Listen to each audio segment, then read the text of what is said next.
And we're live. There we go. Live and recording. Welcome back, everyone. Once again to another session of a Rhyme of Goblins and I. Here with us, as always, of course, Clang, played by Spectre. Hey, of course, I'm here. Pins, played by Lodra. You think he's alive or not? We don't know yet. And of course, Gavogov, played by Xander. Well, I should have told you not to drink them, but you wouldn't have listened anyway.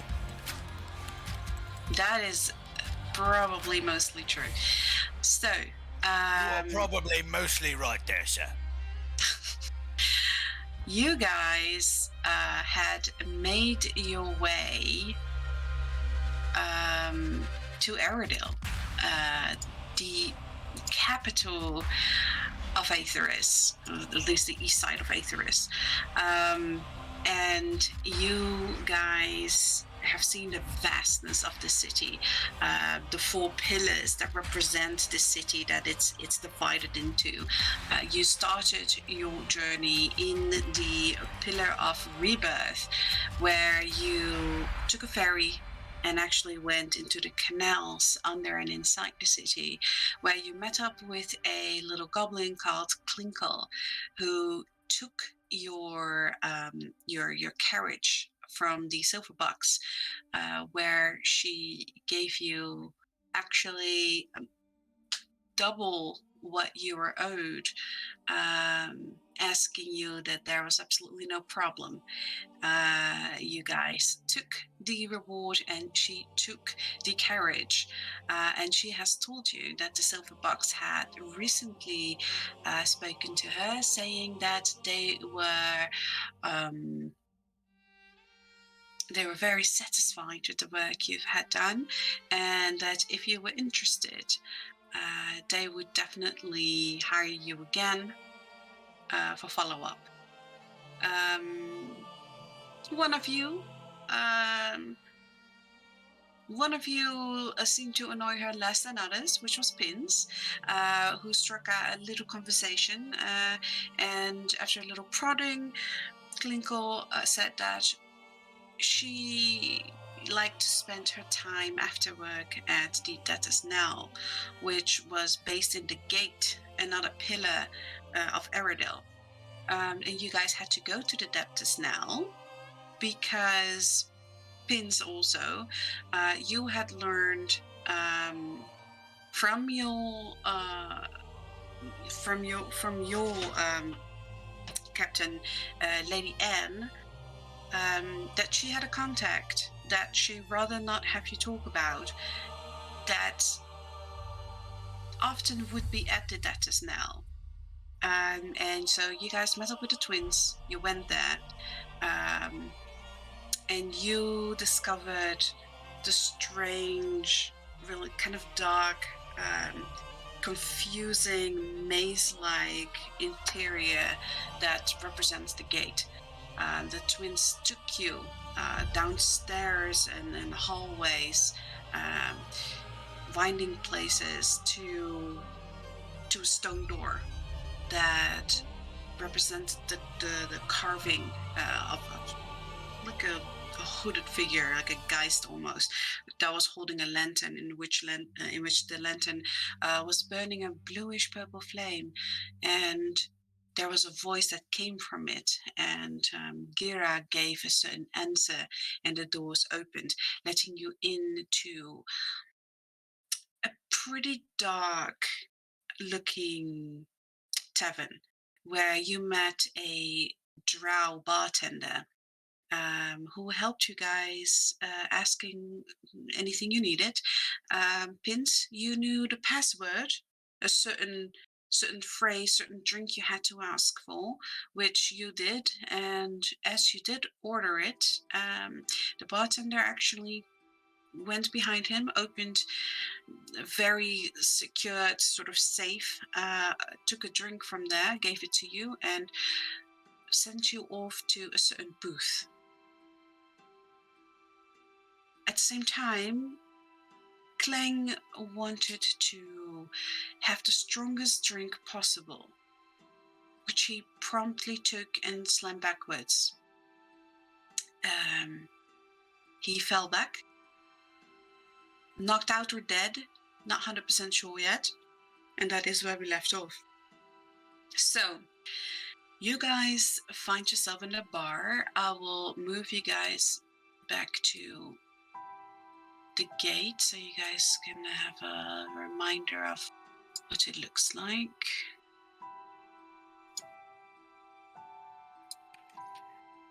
Yeah, even zoomed out, that's still a pretty big space. So, you guys are in this dark tavern where you see that kind of tall, very ashen, dark-skinned bartender with the white hair, like kind of slick, combed backwards, as he leans over the bar, and those of you that are conscious see that the patrons of this place have quickly stopped doing what they're doing, are whispering and dropping coins on the bar and pins. I think you and Gavok of both had to guess that they were betting on whether this new patron would survive or not. So, Clang, please roll me a D100. Oh, this is gonna be wonderful.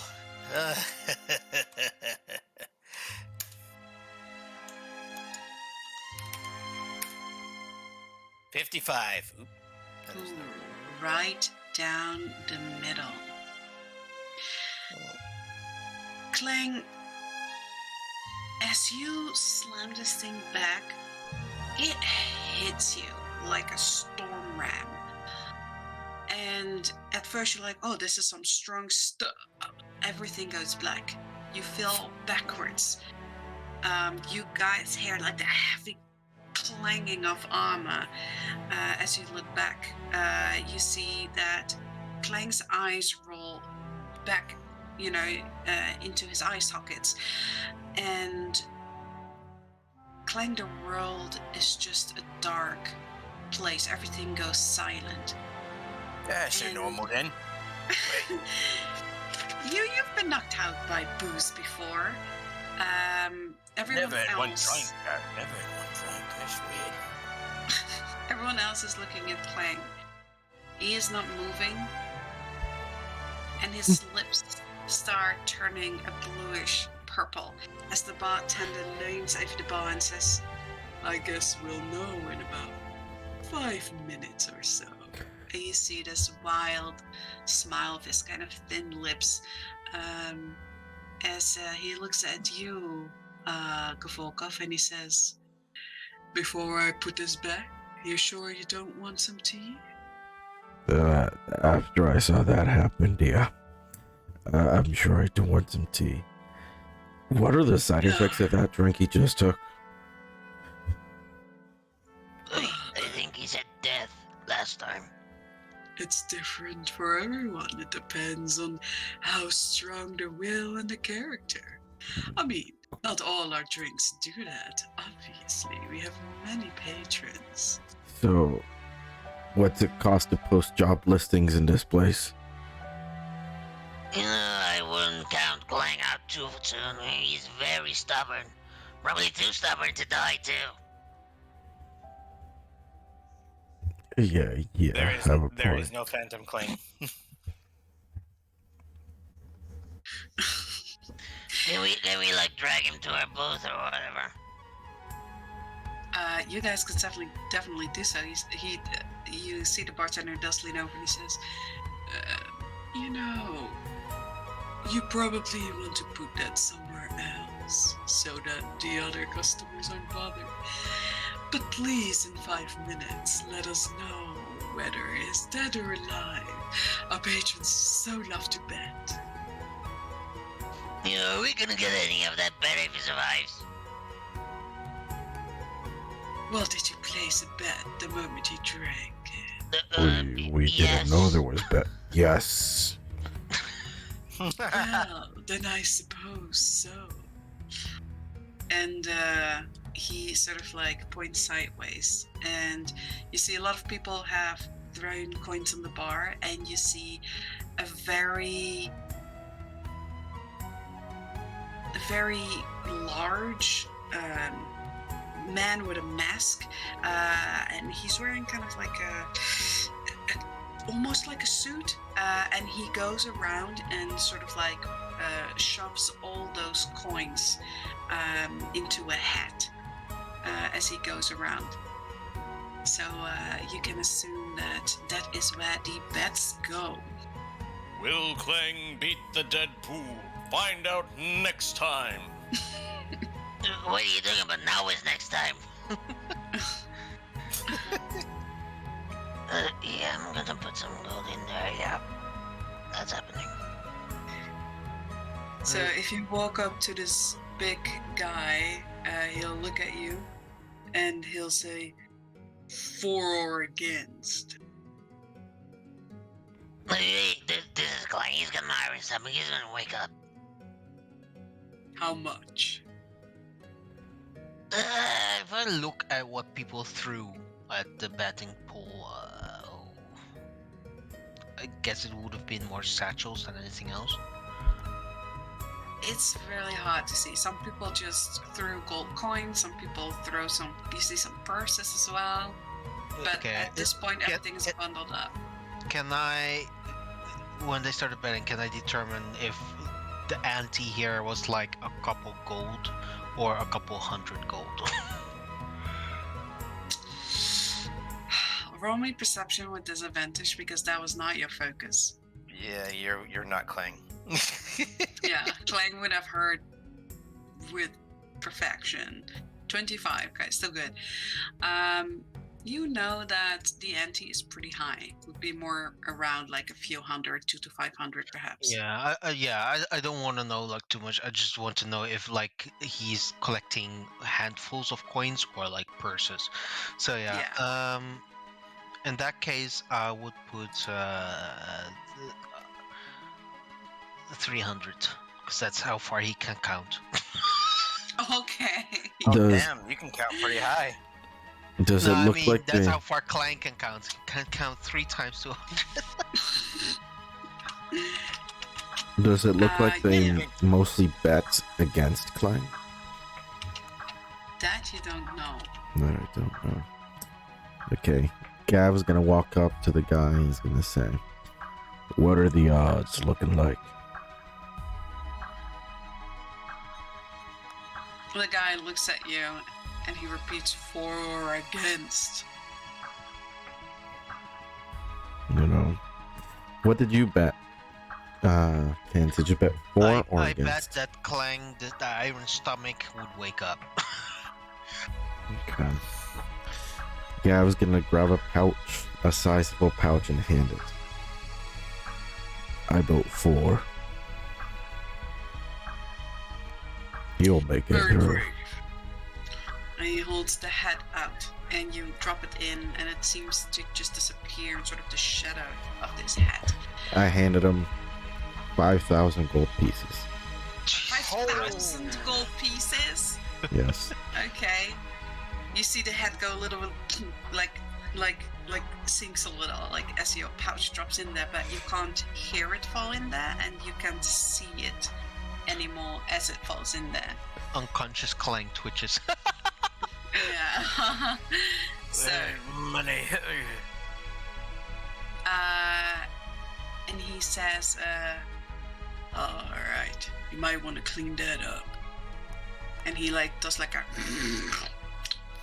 and then he continue picking up rest of the coins, and you see that the bartender turns around and he that you see like a silver bell. He clings it and there is a timer on the wall that starts ticking, and you see that is a 5-minute timer.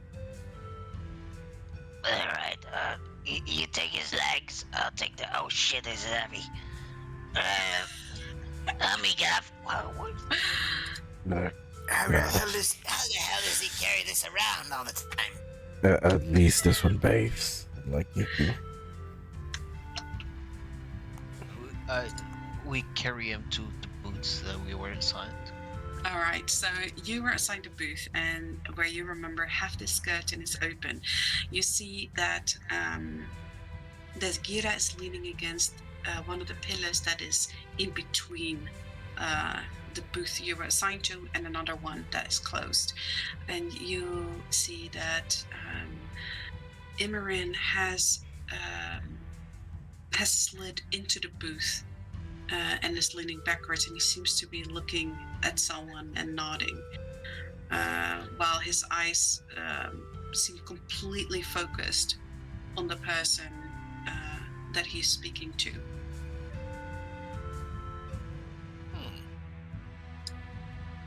So you guys, who you both are dragging Clang, right? Yep. All right. You see, this is just obvious that Clang's complexion is starting to go pale, and his lips are starting to turn a bluish purple. I'm dying. Am I actually breathing? The question is he actually breathing? Well, no one is checking, so we don't know. Well, yeah, that was gonna be my next thing. After we put you down, I'll put a finger on your nose to feel if you're breathing. You feel under his nose, you feel the shallowest of breath, and it's dissipating. Roll me a medicine. With disadvantage, please. Yes. There we go. 18. 18. Okay, that's pretty good. So, that's really good. You feel that really shallow breath that you feel starts going away, and you start feeling the skin of Clang going clam and sort of cold. Clang, you're floating in the darkness, and on the edge of your perception, you start hearing soft whispers that start coming closer toward you.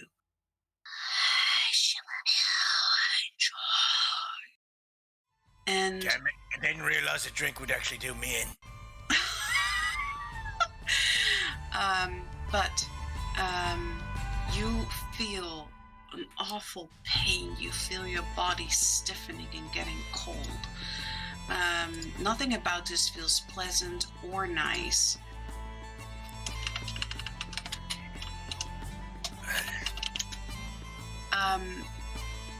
You start feeling you have had many combats, you've been bitten and stung by many things, and you feel an immense pain setting in, like a poison, and it's wrecking your body.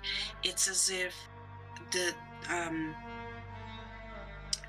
your body, your brain, is constantly emitting the sense of pain throughout your entire nerve system, but you can't move. You're stiffened, and you have to bury it on the edge, like on the side. As you are suffering this, you start hearing those whips come closer and closer, almost like this cold mist that starts funneling its way into your ears, until this mist, almost like a ball before your eyes, starts forming, and you start to see strange shapes, and you try to make sense of it as you are starting to sweat now, cold sweat from this pain going through your body. I need you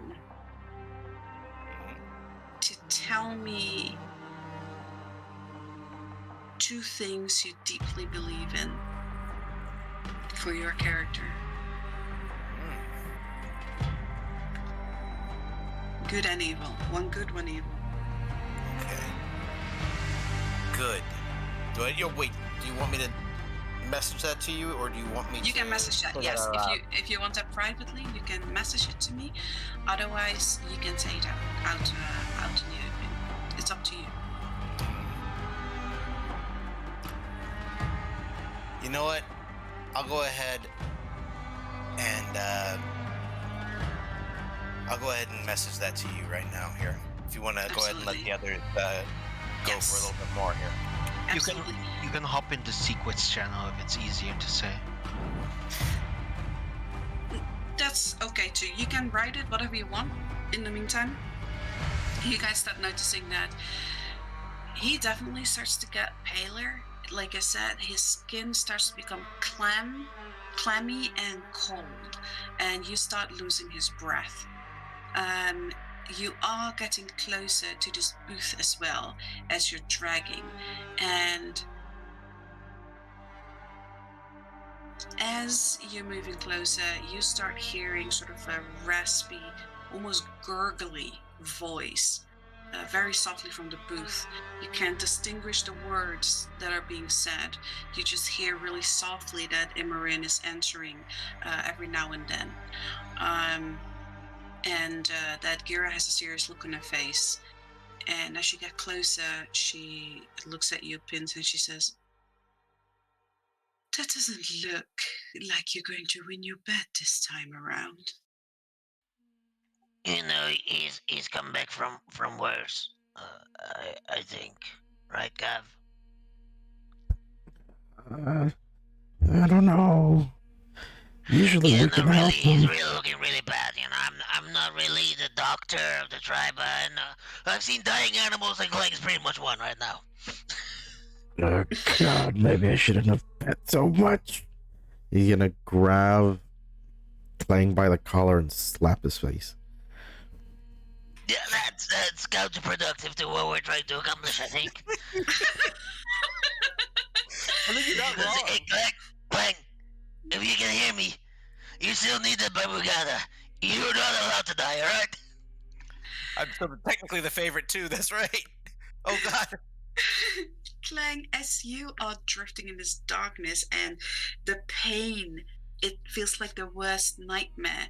You feel sick and you are in this immense pain. In the distance, you hear voices that you vaguely recognize, Pins screaming, some voices, Gavolkov, you can't hear what they're saying as these whispers are so intense, so on the foreground, in your ears, on your mind, and they start turning into this really deep, guttural sound, of which you somehow understand the words.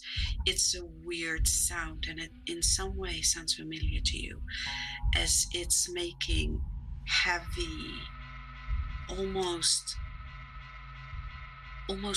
wet, heavy sounds. And it takes a little bit.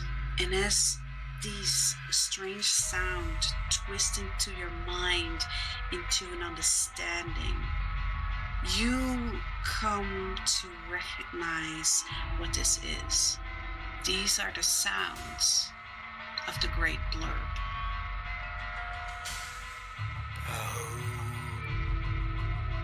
You...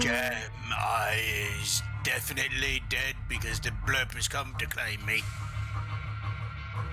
You, as this mist is starting to form, and you understand now why it doesn't take a formal shape. It starts to move and twist like a heavy, thick substance, and it starts to engulf you.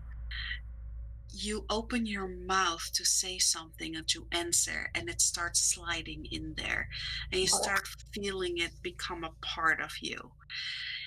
You guys, Clang is starting to twitch,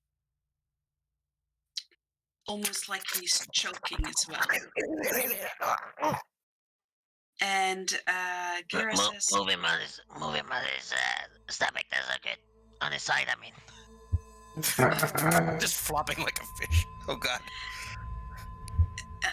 You see that some of the patrons are leaning in their chair. You see that some are sighing and like in defeat and sort of like put their hands on the bar. Others are still looking with big eyes, seeing if they're gonna win or lose their bet. Oh Vince my. Yes. Vince moves him to his side and is like, just whispers in Clang's ear. Look, you stubborn asshole. I know that you've got more in you than that. I know that you're not done yet. We've got things to do. You've got things to carry that I can't carry. Look, we came here with the three of us. I'm intending to finish the mission we had with the three of us. Clang, roll me a con save with advantage. Con save with advantage. Yes, ma'am. All right, here goes. 17. Okay, Clang, as you feel yourself become one with this strange spectral essence that represents the great blurb, your choking stops. You stop resisting and you breathe in almost like a thick water, like a thick cold substance. And as you do that, you notice like, I can breathe. As you breathe it in, and you guys can see like really suddenly like his chest rising and like a gasp of air coming through him, and you see the button and go like, okay. Oh damn, I lost that one. That will increase the survivability rate. And you see him put another a marker on a board. Clang, as you start breathing this in, you feel the blurb. And you've always known the blurb is there. It was just this dark ink-like creature, gelatinous kind of substance in this really deep pit that has been dug by dwarven slaves that you guys have brought at the liquor room years ago. That over time and generations, Morgana has been having dwarves like make more ornate and delve deeper. You know that the blurb has also been growing since you were a small, wee little goblin to the person you are now. But you start feeling almost like a heartbeat that goes in a strange rhythm. And as you start becoming more attuned to this, and as you start feeling more almost like the blurb, like its thoughts, and you start hearing more whispers, those whispers that you've been hearing, that have been funneling into your ears, it's like the whispers that you've always heard in Morgana's office. And for the first time, you hear this tiny, almost like a child whisper between all of those that your focus seems to draw to, and you understand the words that it's saying. You understand this strange language, a sort of old dead language, but from what you get from this whisper is to set out and to find the stone. And in your mind, this red stone starts forming in front of your eyes, and as you zoom out once again, you see that shrine guardian with, where you know a piece of the armor that you seek is hiding. And you feel that Morgana is listening to these whispers as you are, almost like you're connected in some strange dark plane. This is what she hears on a daily basis. It is amazing. And as you feel enlightened in this moment, the blurb makes this weird, bubbly sounds. And in your mind, you hear the question that you understand from the sound as, what do you seek?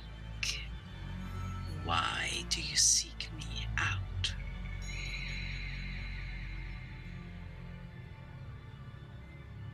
You know that this is the great blurb asking you. I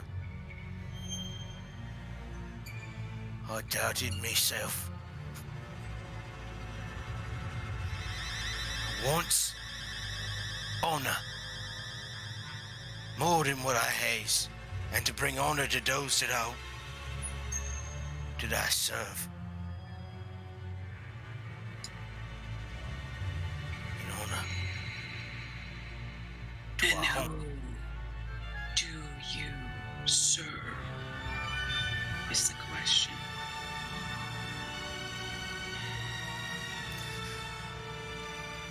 Without missing a beat, I serve Morgana. But moreover, I serves you. You feel a warmth come back to you, Clang. And he says, you truly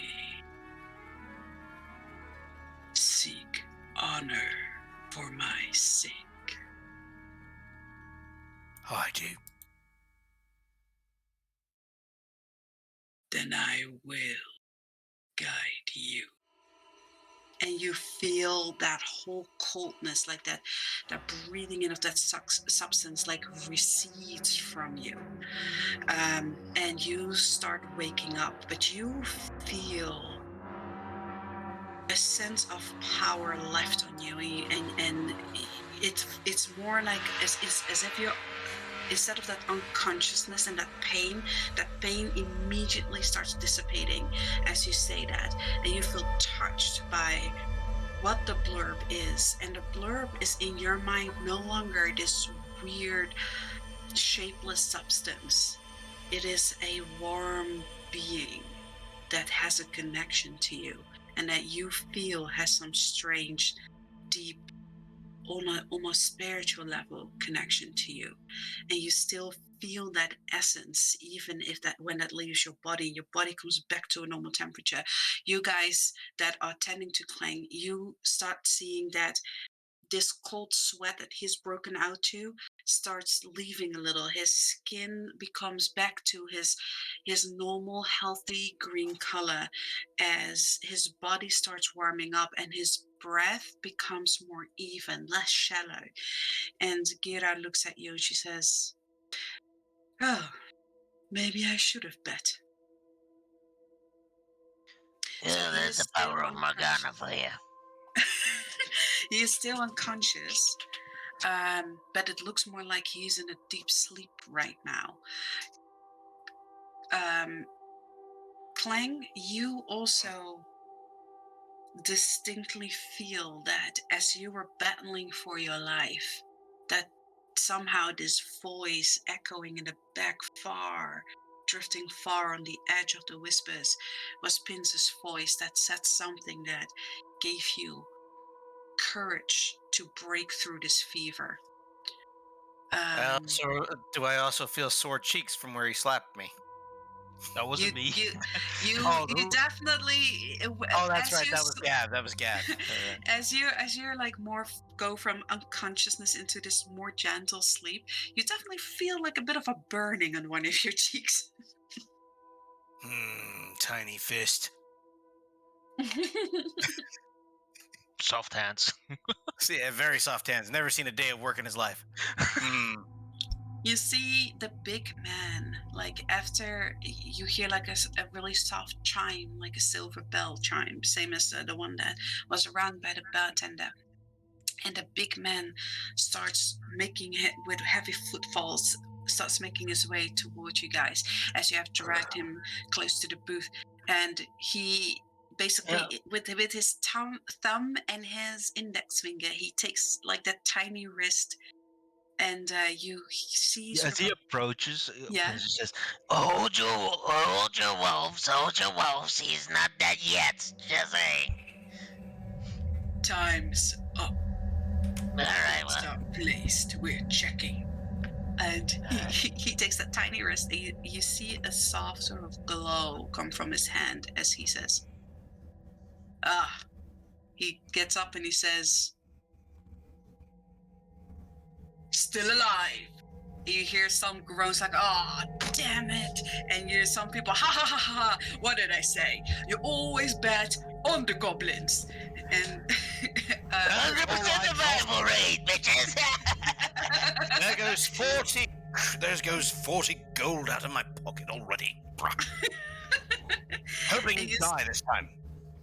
you see him go behind, go to the bartender and hands the head to the bartender. And the bartender says like, "All right, money will be counted and bets will be handed out within the hour."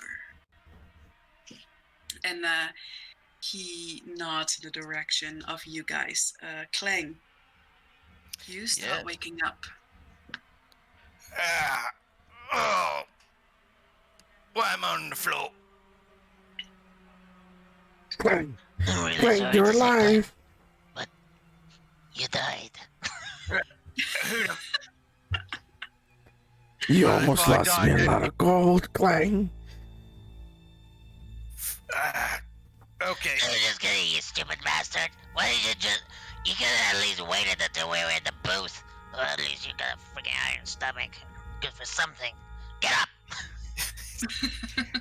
Which way y'all hit me? If I would have hit you, you wouldn't have woken up. Just look at him. Look at his spindly little arms. Yeah, I don't Drastic know. measures had to be taken. Okay. Narrows eyes at Gav. Tonight will be where you get to better thank Morgana a lot because you were pretty close, you know. You were showing colors that are not natural for goblins, just saying. Praise Morgana and the blurb. Yeah. Hail Morgana.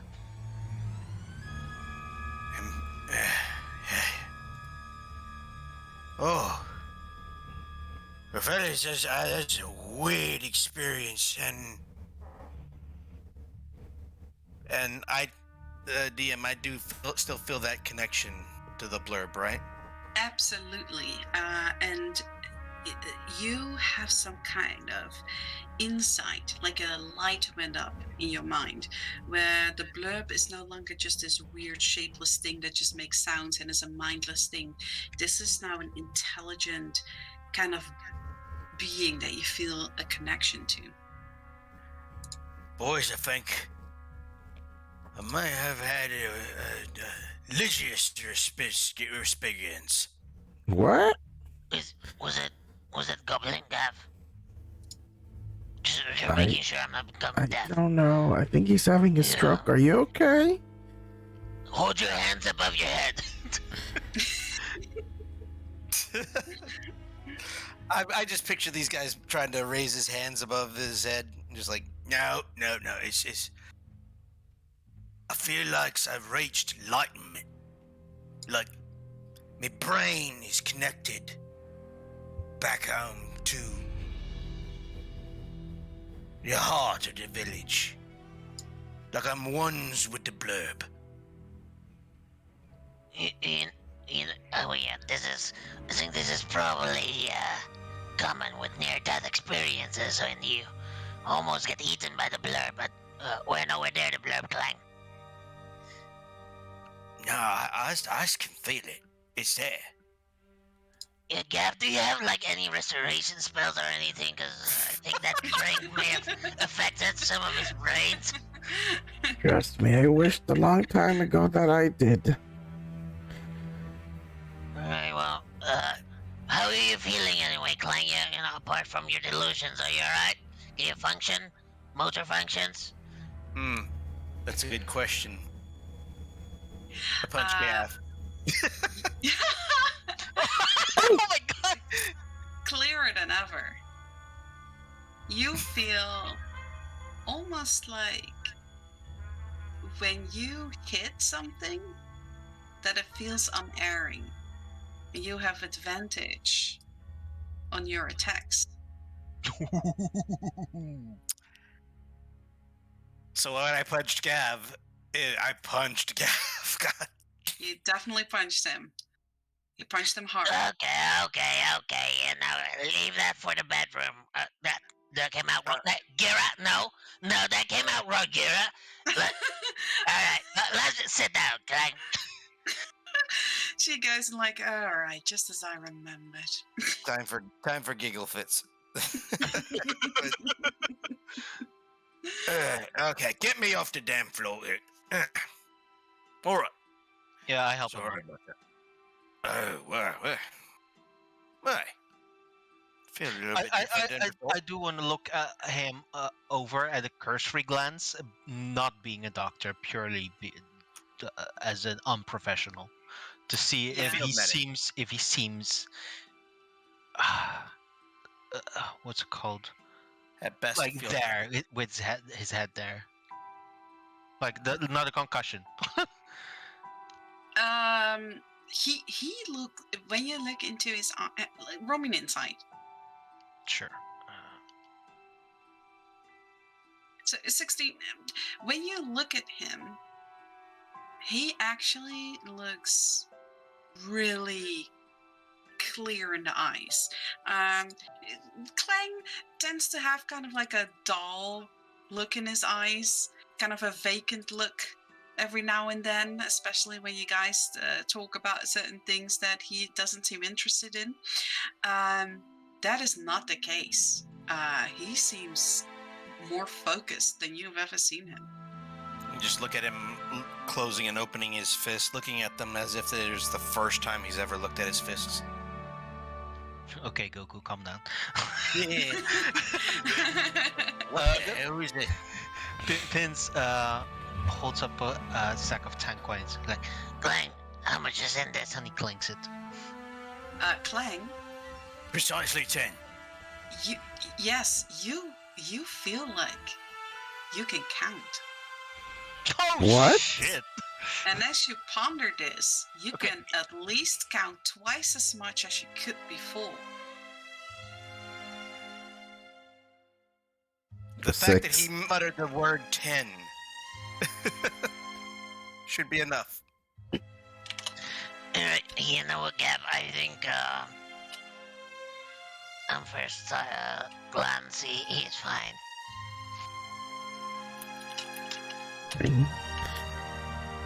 What is It's 1 okay. plus 1?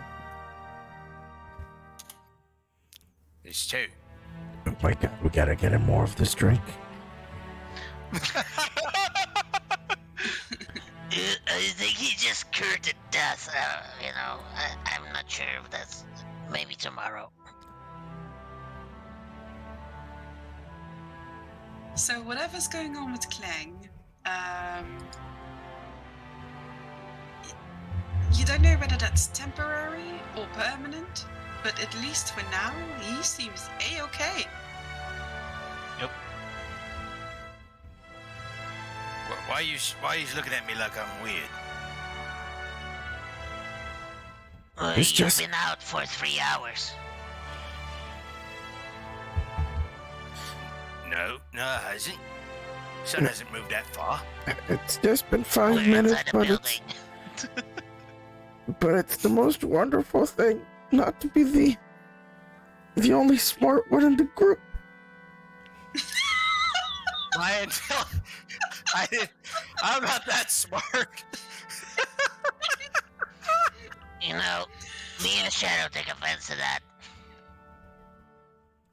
Well, I Shadow mean, doesn't Shadow's- like holding conversation very much, and You see that Shadow has sort of taken up her own booth at the other side of the tavern. I don't want to be anywhere near these knuckleheads. That's what it seems to mean. Oh God. Does she seem content or annoyed in regards to having lost or won a bet? Huh. Roll me an insight.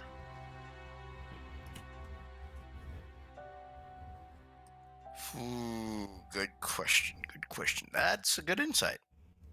A 17. You see her gleefully looking over the menu card. Oh, she won. Yeah. You know, she's a good one. She's on our side. She's alright. You're alright, Shadow. Screaming. You see across- that she sort of like leans on her hand, like shading her face from Yep, the side of the room that you guys are on. You love us, admit it. It's fine. As I get into the booth, like, Right, Glenn, you're fine. You can stand without wobbling. Yeah, I'm fine. I can stand up. Alright. Well, maybe you want a drink that doesn't knock you out and almost kills you next time, right? Oh, yeah. That one was okay here. It had a nice full body flavour. Just don't like the fact that it knocked me on my ass. Actually, I do have a question. How did it taste? Like, this is probably one of the strongest drinks you ever had, right? Because I've never seen any drink knock you on your ass like that. No drink I ever has knocked me on my ass like that. How did it taste? It had a full-bodied, rich, earthy flavour. No, I'm just kidding. You don't remember what it tastes like. This was so intense and in the end so painful, and the whole experience. You don't remember the flavor. That's just sad. I don't remember this. I guess that might be a marketing ploy that everyone has to try it for themselves. I see what's going on here. Mark, right. So Would you recommend it or not? I mean, tries it yourself. See what you find. you remember intense pain and being on the edge of dying. Try it yourself. smile. Now we get really into you guys' allegiance. You To be know, honest, if it has the I'll same stick with my effects, blue eyes rather than blue lips. That's fine. You What was know, that, Gav? if it has the same First time I effects on noticed Clang, you should try it.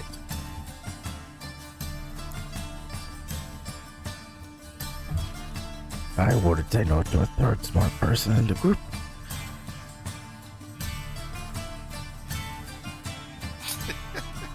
Anyway, so you guys are sort of talking amongst yourself as Clang is coming to, and you see that Imran is sliding out of the booth, and he gets up and he says, "Right, so when you fools are done with your whatever this is,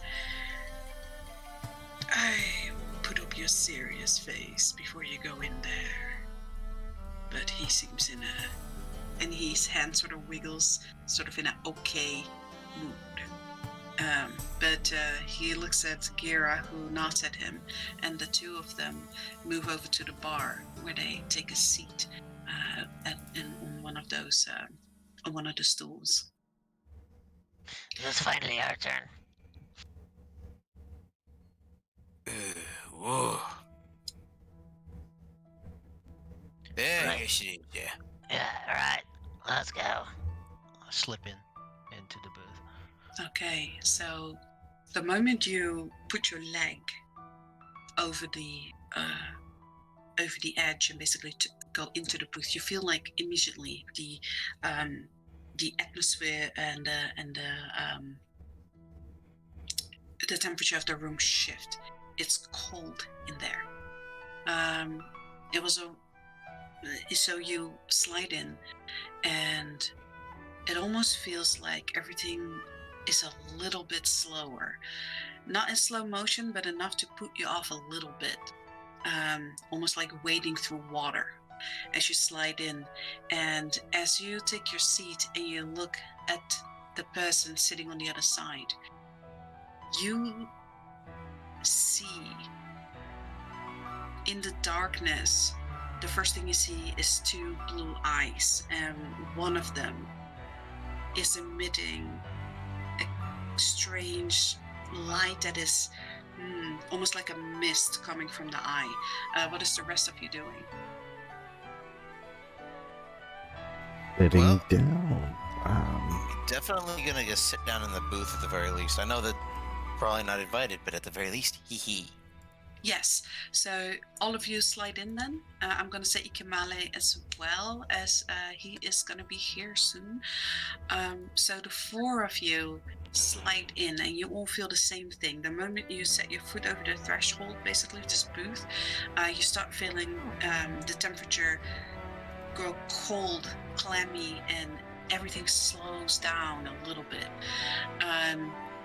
And as if someone on the other side pulls the curtains close, you suddenly hear like the sound of that is in the inn. Everything goes silent, and it's just you and this man. And as you guys sit across here, you see a man with a bald head. You see deep scars going from the top of his skull all the way down to his left eye. You see that although both his eyes are glowing, one of them glows with much more intensity, and it almost seems like whatever is in there isn't his original eye. You see that the bottom of his face is completely covered by this. He's wearing a face cover. Hey, Ledger Bro.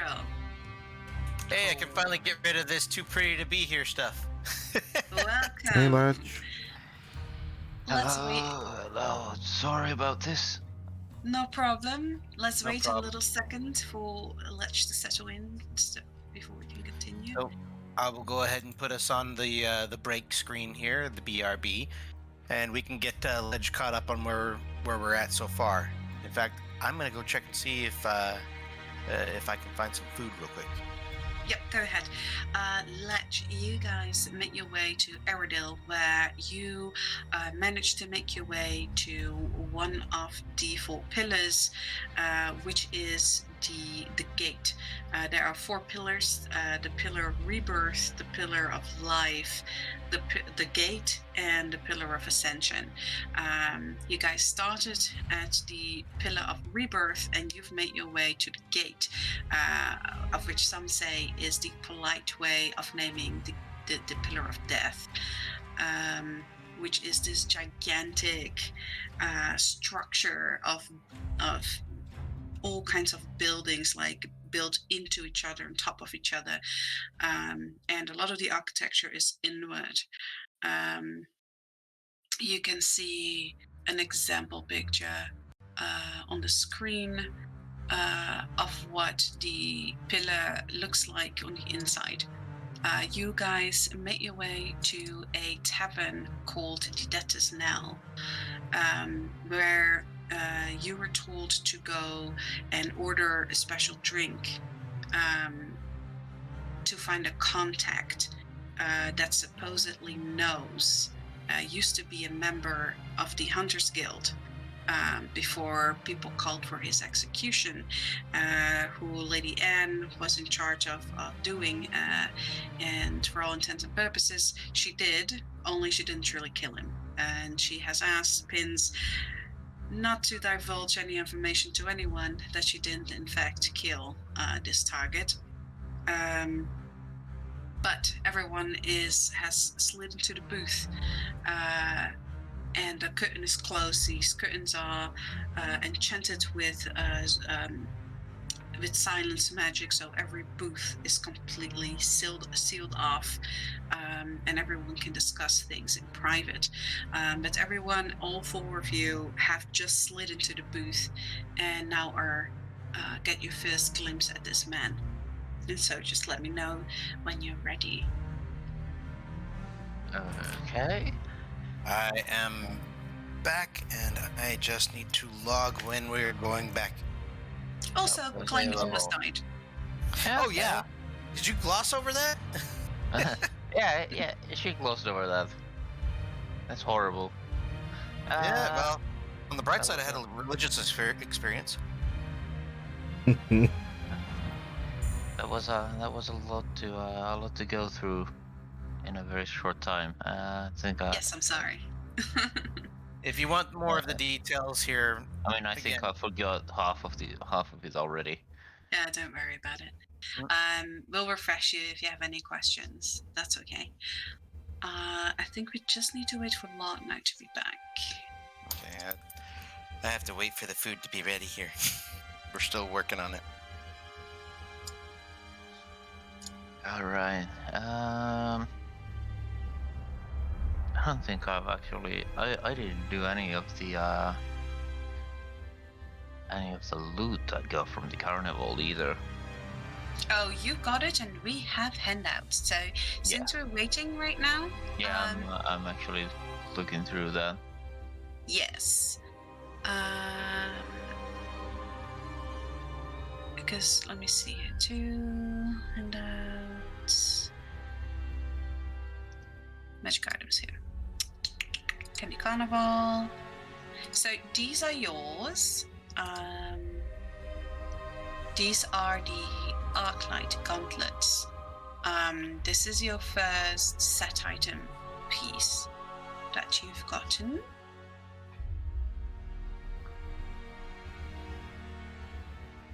And let me see here.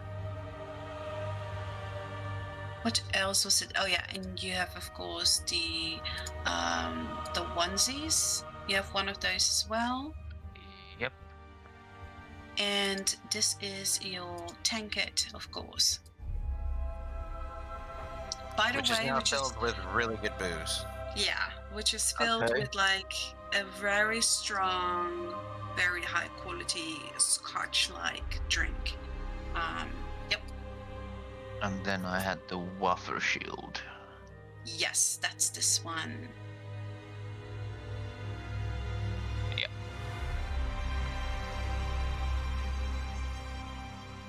You better have the waffle shield. I went out of my way to put that on your character. Huh? I saw. It was beautiful. But this is a great shield. It is like a goblin head. Good grief. So make sure you put that, because I don't know if you're wearing a shield before, I forgot, but you can put your pluses in there for the AC, and you can use it. Yeah, it's a normal +2, like normal as in armor, but you know it can animate if you use one of the charges, and it can also get weapons stuck when they miss you. Your Arclight gauntlets basically what? Let me check your alignment for a second.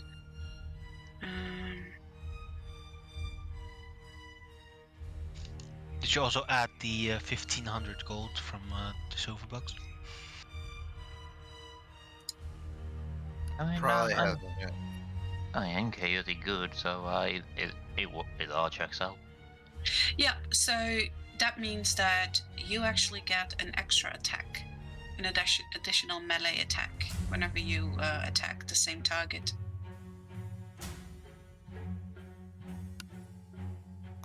Damn. So dealing a killing blow will give you a divine ascent stack, or 3 killing assists will give you an ascent stack.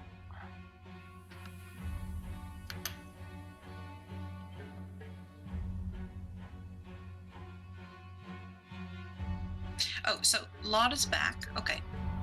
So let's get back into it. So the 4 of you. Hang on. Yeah? I'm logging when I need to start editing. Okay. And we can go right on back to the RP screen here. Here we go. All right. So 3, 2, 1. you guys have slid into the booth, and like I said, when you slide in it, the temperature grows colder, everything slows down slightly, enough that it puts you off a little bit, like wading through water. And as you get in there and it's cold, this curtain gets drawn closed. You don't know if it's someone on the other side closing it or did it did so by itself. But the atmosphere is very dark. There's just like a single candle floating in the center of the table, and it lines just enough to see each other's faces. And as you look across, you look at this man with two very intense blue eyes, one glowing dully, the other very bright, almost like a kind of a mist coming out of that eye as well. He is bald and he has bluish ashen skin. It doesn't quite look healthy. And you see deep scarring from the top of his skull all the way over his left eye, the eye that is a little bit more dull. He has his collar really high up, and although it's tattered and old, you can see that it probably used to be pretty fancy clothing. He has these giant, really jagged um, shoulder pieces that look like rows of teeth almost, and the bottom of his face is covered with this piece of cloth that looks like bloody long teeth. As you guys see in front of you this person. Oh God. I need to switch screens real quick to show that. Oh God. Hey, Baines, his eyes look a little bit like yours. He looks at you, Pins. You hear almost like a sniffing coming from under that mask. And he looks at you and he says, I don't like being bothered. Why have you come here? I have no appointments with anyone. I was sent here as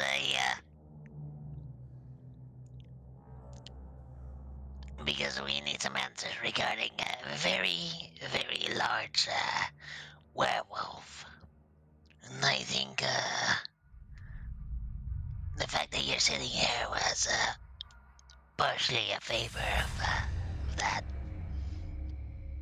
You see him, he slams a very large, bony knife in the table. Do I look like I give favors to anyone? I'm gonna be honest, not particularly now. Damn. Tell me your business before I gouge out your eyes. Who are you? And who told you how to contact me? And you see sort of a ghostly list of paper starts appearing, and you see there are many names on there in a strange glowing dull glow, and a lot of them are crossed out, and you see a sort of a floating feather, like a as it seems to be dipped in this same weird glowy ink as it's animating, and it starts to put the sharp end against the paper. Name. Okay, you guys do like earmuffs, alright, alright. Pencil leans in a little bit closer to the guy. You can call me Pins, and I'm currently training under the one that sent me here. You might recognize her name. Let me find the full name. And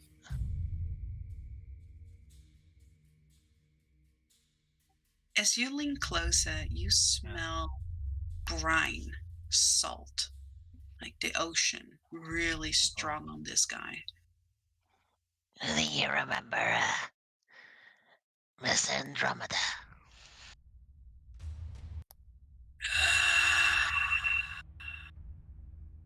He leans back and the paper rolls itself up and disappears.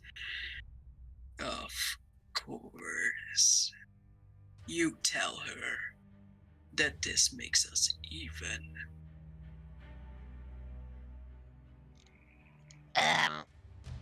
Sure, yeah. What do you want? I know that you're like very far and safe and away from Clear Lake. However, it's being currently assaulted by a large werewolf. I think it's called a colossus or something. I think Anne said. It seems to be very resistant to anything they're throwing at it, and that you might have a solution for that predicament. You see him cock his head. Are you asking me to kill it? I wouldn't go that far. I think that's going to cause a lot of depth and fear, and you look a bit weird, you know. You see that he has this tankard, and out of this tankard shoot really quickly. Like you see that the liquid turn into solid, and it turns really sharp and hard. And you guys see that around pins, 5 very sharp, jagged blades made out of liquid are now close to both his eyes, his throat. 2 of them at his eyes, 3 of them at his throat, at the front and the sides. They're not exactly doing any. Okay, hey, Be very careful with the next words coming out of your mouth. I have enough room on my list for all of you. I'm not looking for any trouble. I'm just saying you kind of stand out. So I'm not sure if it's good for anyone, whether it is for you to be seen or for us to get into your debt or anything. We just want to know what to do. You start feeling how sharp this solidified liquid is as blood starts getting drawn from your throat, as these really sharp blades start pushing closer to you as you keep talking. Yeah. Pins. Look, we just want a solution for killing this thing.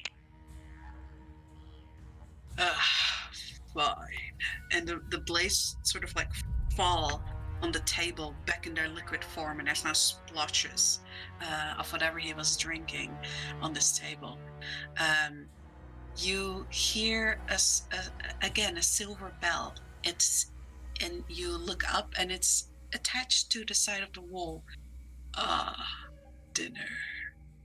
And the curtain slides open, and you see the bartender, and he says, sir, I got your food here. And he sliced this massive plate over the table, as you guys see this sort of roasted, almost like a frog leg. You've never seen this before, but it looks like this gigantic red frog leg that is deep fried, and it's sitting on this sort of melting white cheese. It looks very delicious, and it smells really good. He says, Is the frog leg the size of one of the pawn's kin? It's very big, and that might be the closest thing you could imagine it to. As you guys see this in front of you, as it gets slid over the table to him, together with a very beautiful crystal looking bottle, very large. You can see that there's at least like a liter of liquid in there, and it looks like this goldish, very expensive looking drink, and it gets poured into its tankard, and then he puts it next to there, and he closes the curtain again, and you see he sits backwards, and he starts putting a crude knife. Like, he doesn't take the utensils that are given with the dish. He just starts sort of like taking one of his own blades that is really crude, and you are pretty certain there's still some blood on there as he starts cutting into it, and he uses the knife to sort of take it and push it under his mask as he seems to eat. And he says, so some kind of colossus, you say? Clear Lake. Been there. And he starts thinking while he's eating, and he says, if Andromeda sent you, I suppose she did so because this is in relation to some of my research. If that is the case, I think I have something for you. But That would be very much appreciated. in all honesty, I am not sure whether you're just awakening a bigger problem. But that is not of my concern. Wait. Awakening? Did I stutter? I don't think you stuttered. No. Didn't stutter at all. No. You see the splotches on the table quiver, Gavorkov, as he looks at you. This solution of yours involves summoning something worse?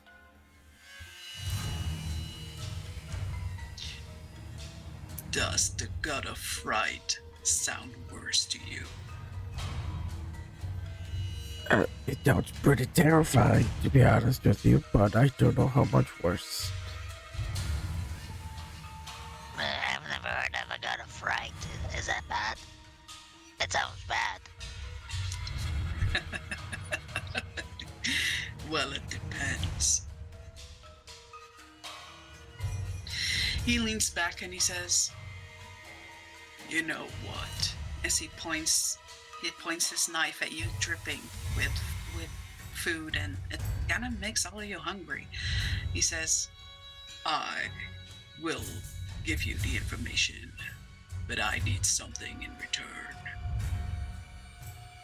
Alright.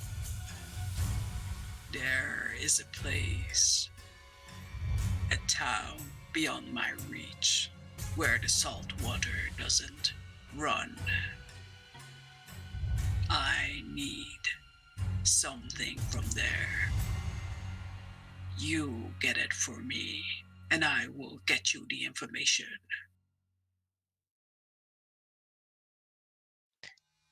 What's the name of this place? It's called Dusktown. I need a man's head. I will give you the details. Surely you can get a man's head from somewhere else. It is specific. You see him grab, like his big hands grab into his coat, and he sort of slams down a compass, and it opens, and you see that it has the faces of the moon on it. And he points at it, and he says, "At the next full moon, you will come to me, and you will deliver to me the head, or I will add you to my list, and I will take your heads instead."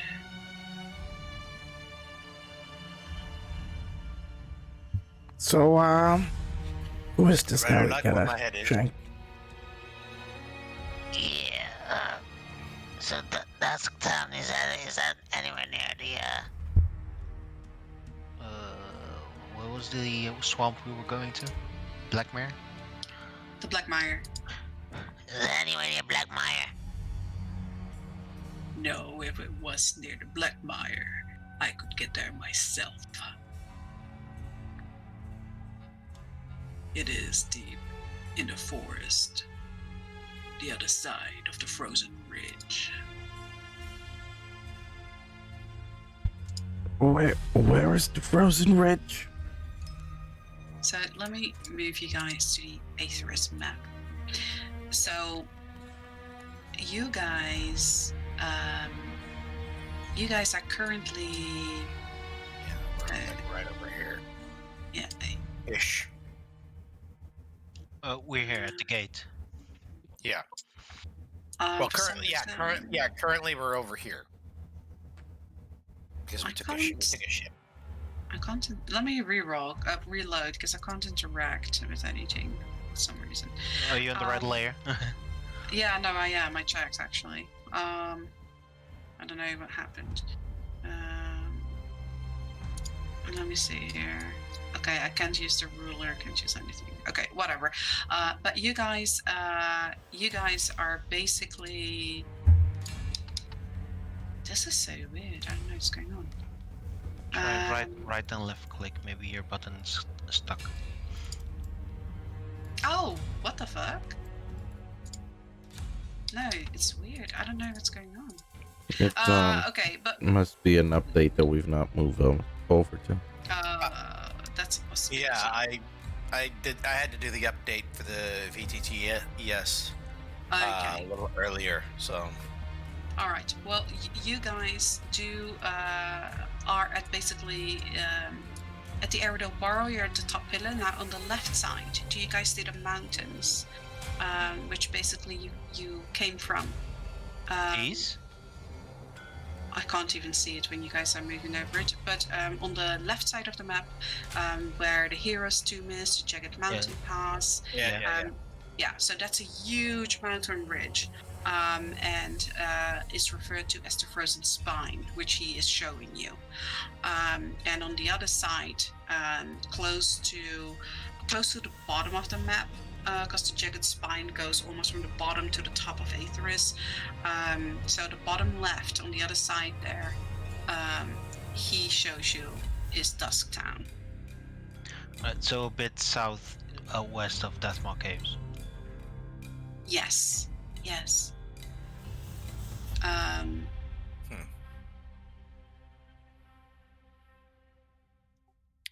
This is beyond the spine I've ever traveled as well. You have never traveled beyond the spine because from what I explained to you guys earlier, or in the start of the campaign, basically, there are many tunnels, and some indeed go north, east, southwest, everywhere. But most of those tunnels are blocked off, and that's where the Mushroom King is and stuff. So the only tunnels that you guys ever take are the east tunnels. All right, just checking. He also mentioned that due to the next full moon, what phase of the moon are we on now? I think we just had a full moon like a week ago. Yeah. So it would be like a month from now, basically. That's a hell of a lot of ground to cover. Yeah, well, he's got no ways of getting up there quickly here, so that's pretty generous with the amount of time that he has. I am nothing but not generous. And you see that in his other hand, he starts playing with a golden coin. You haven't seen before this type of coin. He plays with it and then he rolls it over the table towards you pins, where it falls on its side. And you see that the coin has the side it falls on. You see a kraken on the coin, engraved in the coin, and he says, "You bring me the head, I'll pay you in krakens." Do I know what a kraken is? You do not.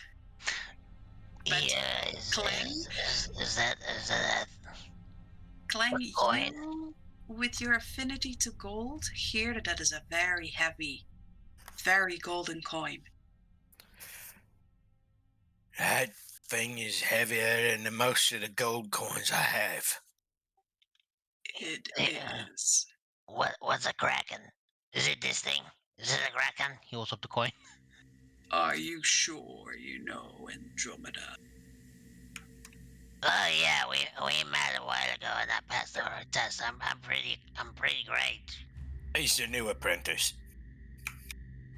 Ah, I see. You see, he blinks, takes another bite of his food. Krakens are the currency of Breckenwall. Oh, all right.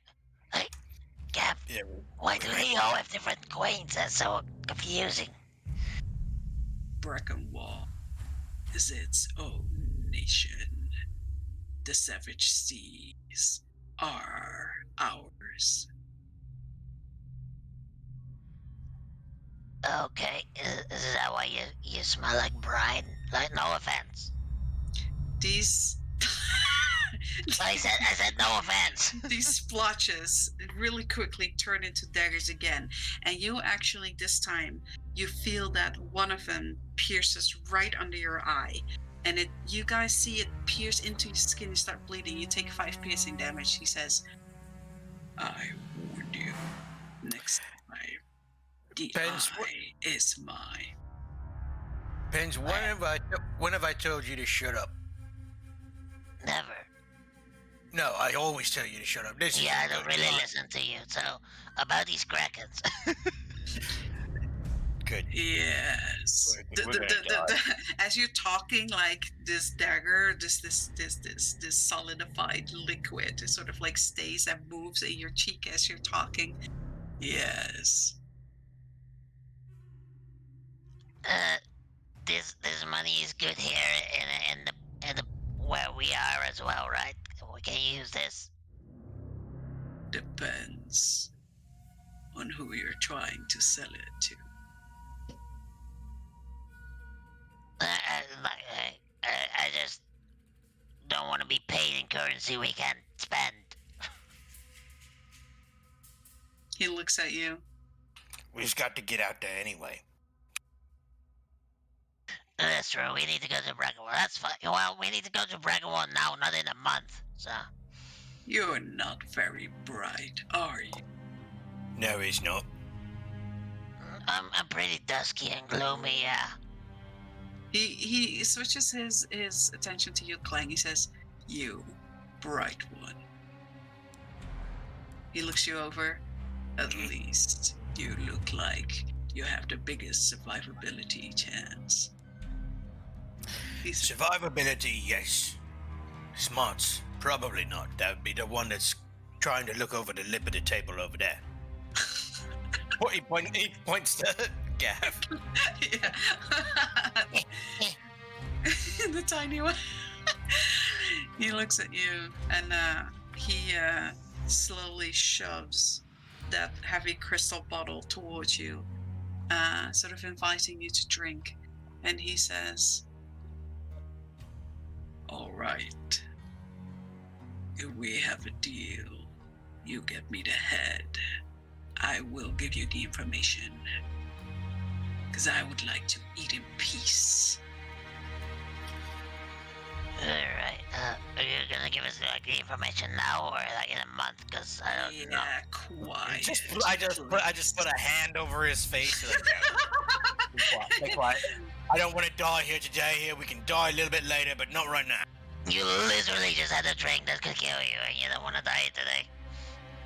You again, like he sort of slams the table, and you see with his other hand he starts rubbing his temple, and he says, "You are very loud, and I have very little patience for social interaction. Now, So I will summarize it for my friend here. We gets him the head first, then he gets us the stuff that we need in order to kill the thing. no, the head will take time. I will give you the benefit of the doubt because you are sent by Andromeda. I will give you the information now, but by the time the next moon arises, either it's your heads or you give me what you owe me." What's the name of the target? Not important right now. He takes out a parchment, and it's really tightly rolled up. And he gives it to you, Clang, and he says, "This is the information about the God of Fright. I wish you luck." And he says, and then he gives you see that a parchment, that list that he had, and it pops up, and he points as his finger traces down the names, he points at one of them. And he says, "This is the head I need." And it writes, and it spells Zargo. And I will write that down for you guys. Much appreciated. Zargo. Okay.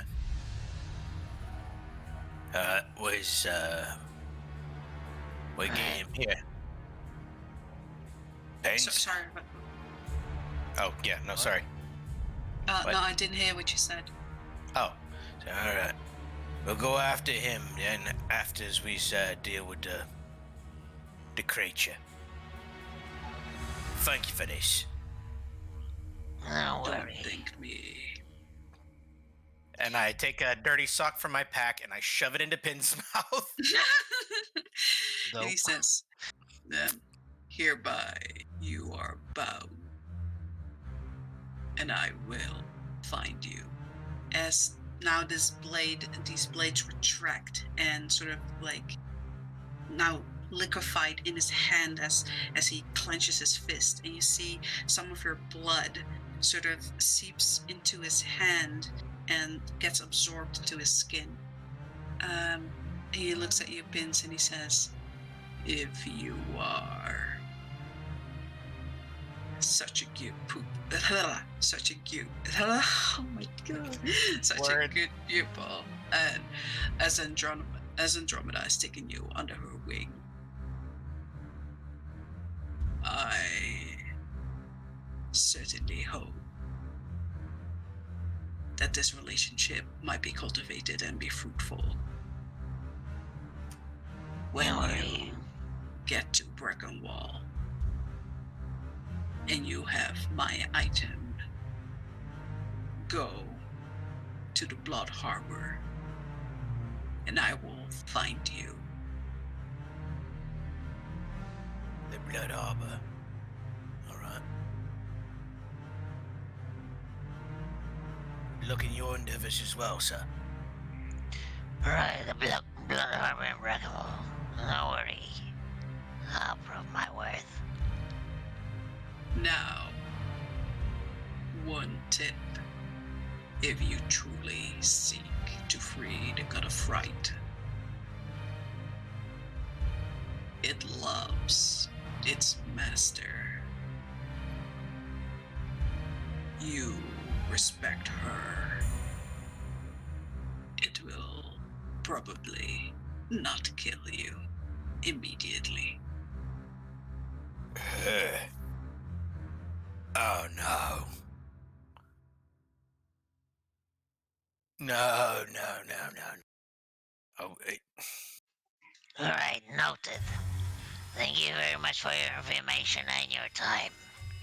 No problem.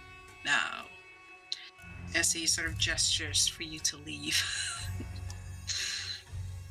I will scoots out. So this curtain you are able to interact with, and you open it slightly and you slide out. And does everyone follow, or do some of you stay in there? Follow. I'll follow by. Okay. So all I'm of gonna you. have a little conversation with him and kill myself. Oh God. No, just kidding. Jesus. You see as his eyes sharply follow you, Pins, as you're the last one to scoot out and close the curtain behind you. So, I The do say bartender, my catchphrase. Bye! Close the curtain. Oh God. goodbye. And you close the curtain. So, you guys see Gara and Imran at the bar talking to this bartender. What are you guys doing? Going back to the bartender and saying, "Don't ever serve me that drink again." No. Well, then don't order it. He got you there. Until the next time. Right. So, everyone wants his payout, I suppose. That would be nice. Wait, I didn't bet. Oh, that's something for your friends to explain. Each of you Don't get worry about it. double your bet. Ooh, that is so good for me. That is. Oof. That was a bet. that was a giggle. Guys, I need to go upgrade my bank Why? because I've run out of space. You know what? I can hold some of the gold for you if that's alright. Nope, I'll just carry it in my pockets. The good old way. Bank upgrades, you say? Oh, you can do those here? Certainly. I'm gonna insight that. Yeah, go ahead. He says certainly. Oh, great, because I'm looking for a 20k upgrade. Yes, we can do that. On or off the grid? Oh, I think just in this sphere.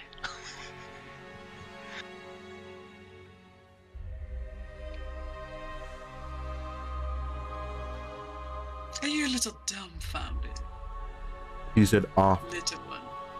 Oh. Off. Oh, it sounded like you said, like you were thinking. There was a He said, very much doubting off, unsure okay. off. All right, well, that would be 4,000 gold pieces. Okay. Say,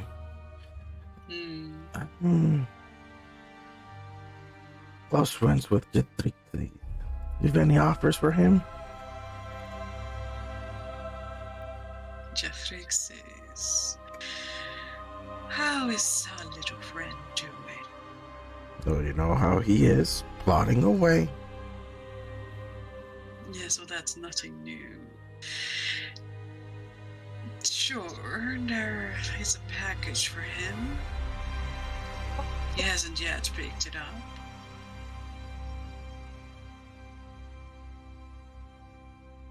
I think the mic isn't picking you up. I can make that delivery. You can make a delivery. Well, what is the phrase then? You know what? Never mind. I don't want to get into your secret club. Oh, just here's the 4,000. I told you before, little man. With an attitude like that, all you'll be finding here is the exit.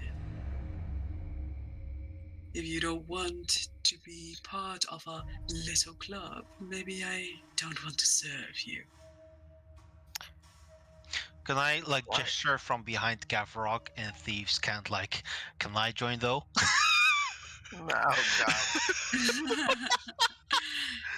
He kind of, you see his eyes really quickly flip to you as you're sort of doing these hand gestures, and then back to Gavorkov. So, what will it be? Mutual respect and friends, or am I supposed to scrap you off the list? And you see his eyes quickly go to the booth you've been in and then back to you. I see. I understand. I understand how things work. And he slides over 5,000 gold. 4,000 for the upgrade. 1,000 for your troubles. Ah, a new patron. Welcome. And he sort of moves his hand over the gold and it disappears, it gets absorbed. He says, let me give you something on the house too. And he turns around, he gives you an iron key, and he says, take that door. And you see past the booths around the side of the bar, there is a really heavy wooden carved door that seems to have all kinds of locks on it. And yeah, that's what he slides you the key and he tells you. He's not going to be able to open that door. He's a tiny fella. Oh, that's why we have him. And you see that big guy from before. As Oh. the bartender does a small nod as he starts moving towards that door. Anyone else want something still? I think I'm good for the time being, yeah? We consider patrons too now. Well, you got in here. That's all I am assuming. Can I offer anyone some Razorwood whiskey? We just got a new batch. And you see that behind the bar, someone that looks identical to him rolls in a barrel. Razor dear wood Lord. whiskey. Oh dear Lord, it's another simicare,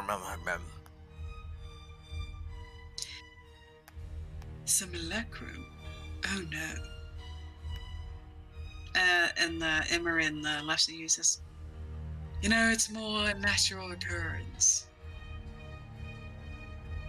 Sometimes it happens. Twins. Has Kling ever heard of twins? You know the concept. You know that sometimes, you get two little goblins that are really hard to tell apart and they're born at the same time. Oh, like Fick and Nick. Gotcha. Yes, exactly like that. Those two is just always getting me mixed up. Does that whiskey is gonna give me a near-death experience too? No, unless you wanted to. And he smiles at you. No thanks, I just like a drink. How much is that? So he says 15 gold pieces. One for I'll him. have one. So he takes this really nice flask. You see that it's cast from crystal, and it has almost like a starburst on the front. And he taps, and it actually there's this really deep amber color. And he fills it, and he gives it to you. It's I about actually, this. Yeah. I do look at the rest of my party and say, You guys want one of me?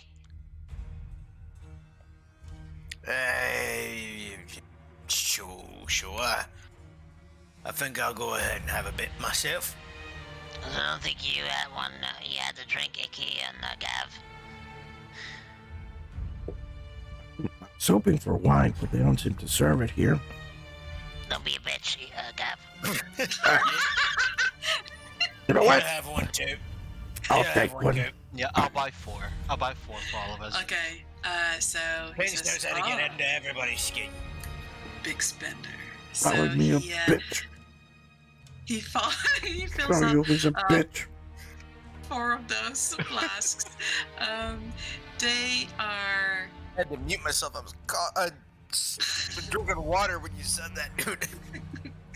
They're about half a liter each, and he slides you 4 of these flasks. So you can write that down. Razorwood whiskey, which is a very, very rare, actually, kind of whiskey that gets made. Razorwood, you would know, pins, is a tree that almost only grows around the caves and the frozen ridge where you were, and they're very rare. You know, they take a very long time to grow, and that their seeds fall only every 10 years or so, and they're very rare. And so you imagine, as you look at the barrel, that this whiskey is made in barrels made of the razorwood tree, and you know that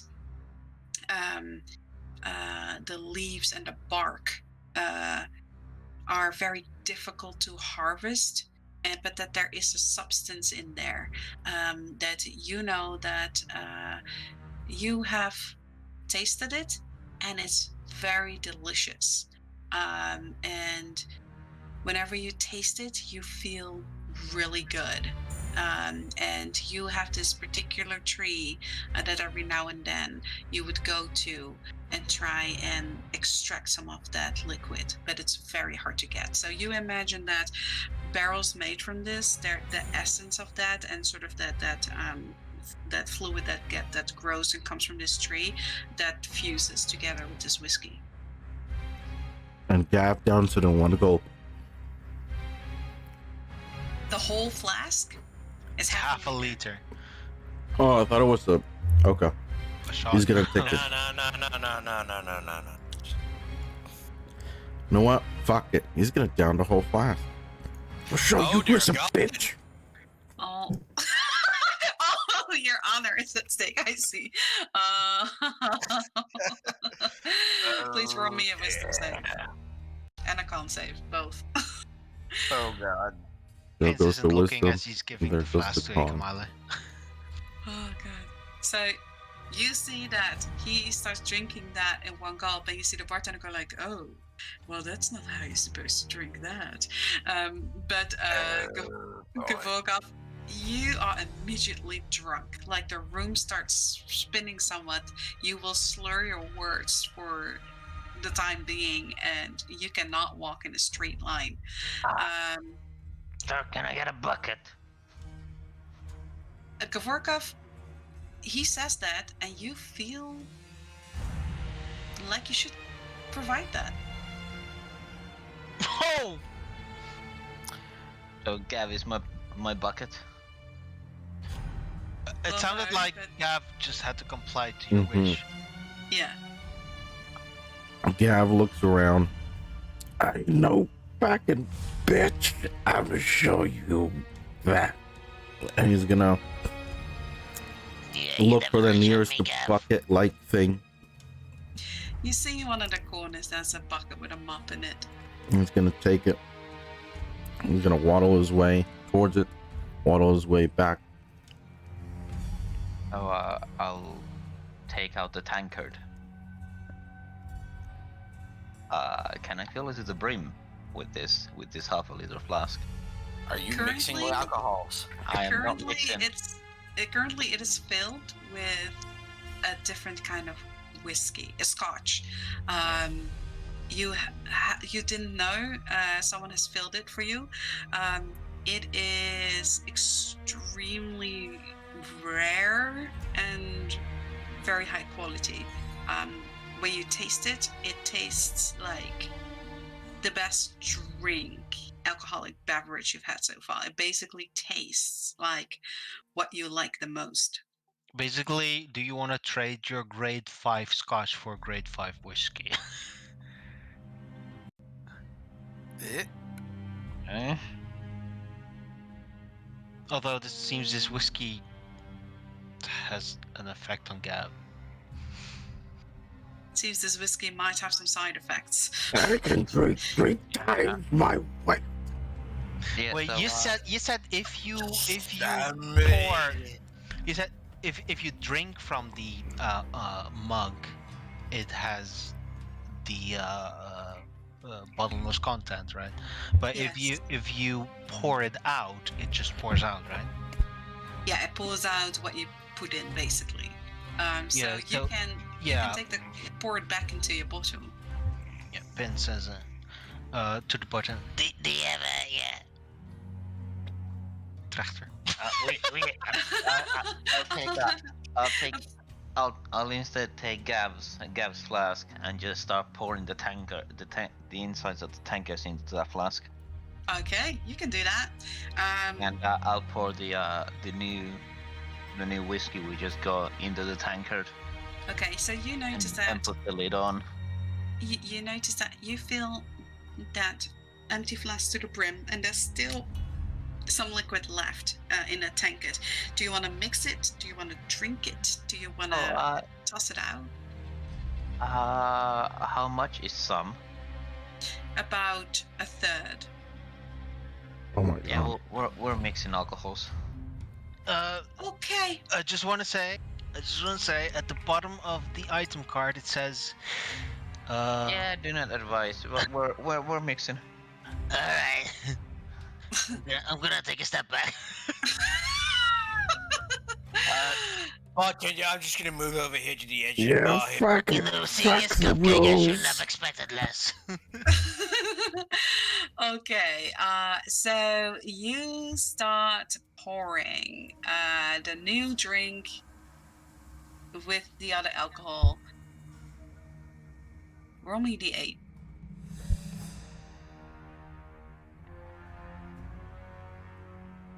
Here it is. Here's the bottle of. What are you doing? Oh no! So A one. 1. Oh dear, fucking. By the Okay. blurb, we's gonna die. Okay, so you start pouring the new drink, and immediately there's a violent reaction. You see that the liquid starts bubbling and it starts mixing with the other fluid, and there is a mushroom cloud, like a little explosion in a cup, and this purple mushroom cloud comes out, and there is almost like little fireworks in there, and the entire liquid turns black. And you see the bartender look over and he says, "Oh, well, that's new. Do you sell that?" The drink? Yeah, sure. No. You're such a joker. Obviously, the tanker. No, it's mine. Oh, well, I tried. Anyway, off you go. You won't get. You You got won't get your many eye. friends. You won't get many friends with an attitude like that. Who needs friends when you have power? Now, hop along. Well, that's a good one. I'm gonna write that one down. Yeah, I want to remember. Who needs friends when you got power? He smiles at you.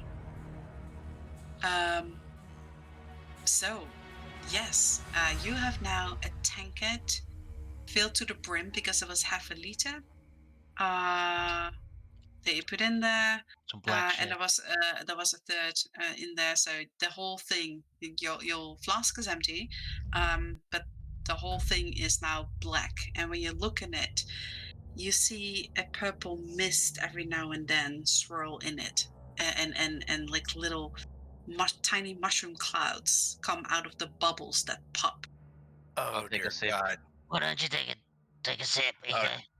Oh no, that's bad. That's very bad. You take a sip. Okay. Roll me con save, please. That's an 18. 18. Okay, you. Surprisingly, though, this tastes amazing. This is a really good tasting drink. It doesn't just taste like your favorite thing, it's a little spicy too. And for a moment, you feel a little stiff, but then you shake it off. Yeah, that was a good sip. Yeah, this is good. Is he alive? Give it a second. Give it He a looks second. alive, although you see that his eyes look a little distant. Is he cross-eyed now? Hey, Icky, go stand on your head. You know what? Pass me some of that. No, Still no, feeling. No, you had enough. And up, Yeah. Vince. Shut up. Take this. I'll hand Okay. him. I'll hand in the tankard. Oh, dear God. Okay, yeah. So you look in there and you see that this black liquid it's still morphing and changing. You see now like sort of a gold sparkle like also moving through this black liquid as the bubbles pop. Still, these little purple mushroom clouds come out. This doesn't look very safe. Yeah, fuck you too. And he downs it. What the? Oh dear. How Not much the do you whole thing, drink? but he's gonna take a gulp. Okay, take a go. Well, roll me a con save, please. Oh my God, we're gonna kill. We're gonna kill. No, take it away from no. 11. An 11. By the blurb. You again taste like this is delicious. It is like your favorite thing, a little spicy, and a tiny bit of a sweet aftertaste, and it goes down really smoothly. It's very soft, but it still has like a nice kick with the alcohol. And as you enjoy this drink and it goes down and you start feeling warm in your tummy, you think, this is great. Your hands start feeling very stiff. Oh shit. Your whole body starts feeling pretty stiff. And you guys look at Gavorkov, and his skin almost is like becoming sweaty or wet. It's very shiny, and the texture of his skin is becoming very smooth. Come The in. color it's like he's getting little gold freckles that start spreading over his entire body. Roll me another con save. I'm starting to remember why I don't like drinking. Oh, yeah, look. Okay, Gav, look at me fingers. Look at me fingers. Natural one. And then I slap him. As you slap him, your hand hurts. Actually, it's like you hit rock. As at this point, those freckles start becoming like a multitude of freckles now over his entire face, and you see that he has turned into a golden statue. Dear Mesmer, Oh, it seems that our Gav has developed a substance abuse problem. Oh, yeah.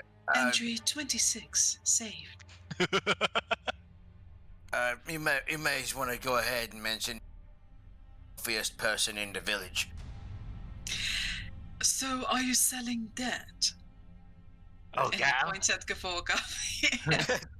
Just put him under my arm. I'm putting him under my arm and we'll work out. Like, no, it's not Yeah. for sale. I've got rope. I put it around Gav and I give the other end to Clang and say, You can carry this, right? I give him back. I give him back I'll his just- rope and just pick up Gav because he's only like I'll- 2 feet tall. I'll just put my fingers up and I'll put the index finger down. Add in 3. Middle finger. Carry on the 2.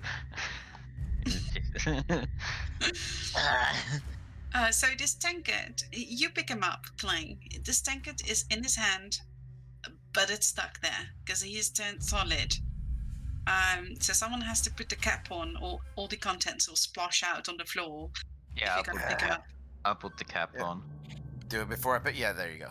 Yeah. Okay. So you speak the command word, with a mandatory lisp, and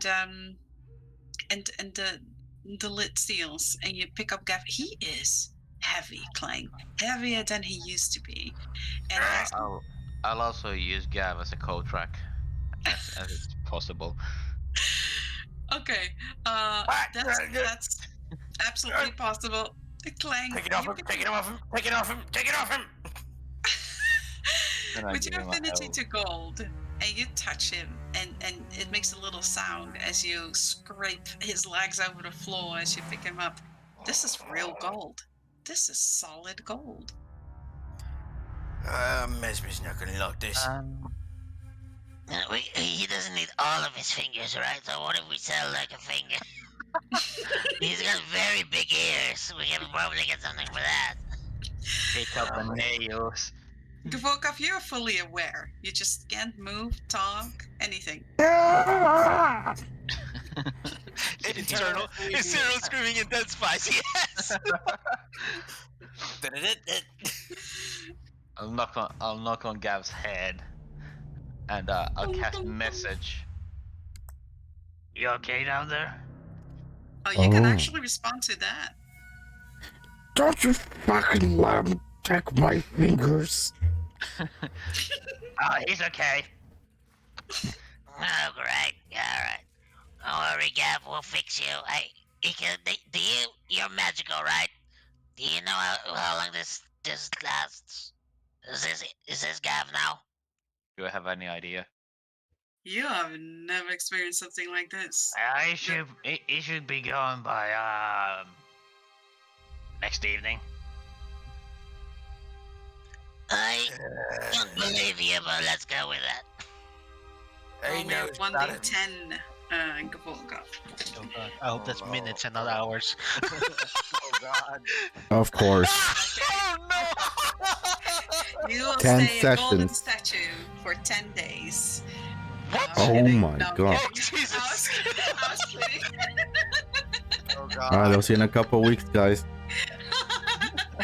No, 10 minutes, and this fucking effect dead. will wear off.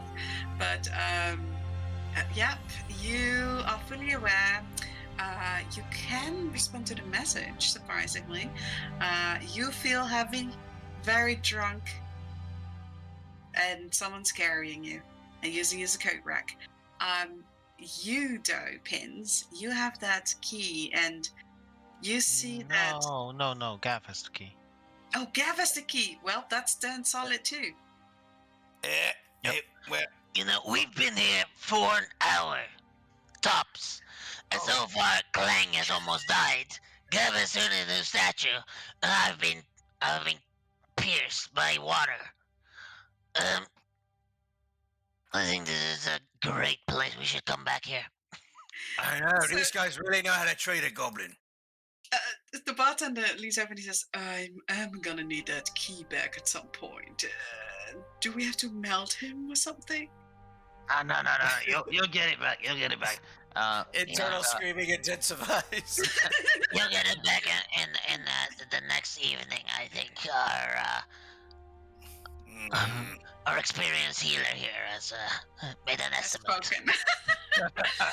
You hear Shadow call over and he says, you bunch of idiots. What have you done to Master Gavorkov? Nothing, literally nothing. I said you were sitting there, you saw we didn't touch him. He just right. Hey there, himself, that dumbass here.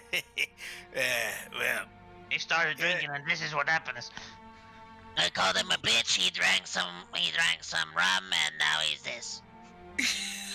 no, that was whiskey. That was whiskey. The evidence is even in his hands.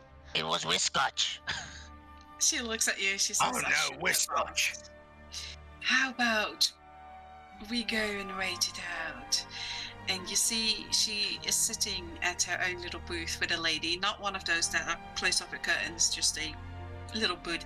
And you see that she as well is eating one of those slot fried legs.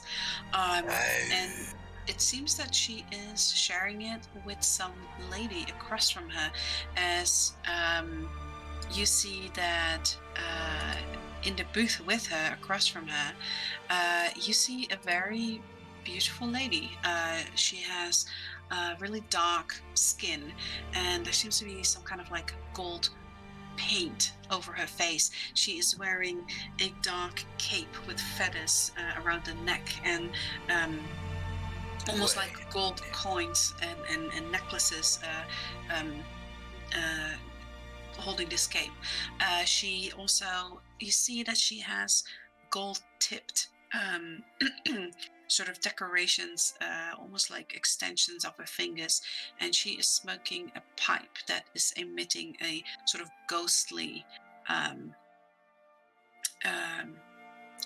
smoke that also is forming in the socket of the pipe, is forming images, and you see that there is a dancing female tiefling that is currently dancing in the smoke in her pipe, and she looks at all of you curious, as this is the lady you guys see. Just hear a lot of dragging of metal on here.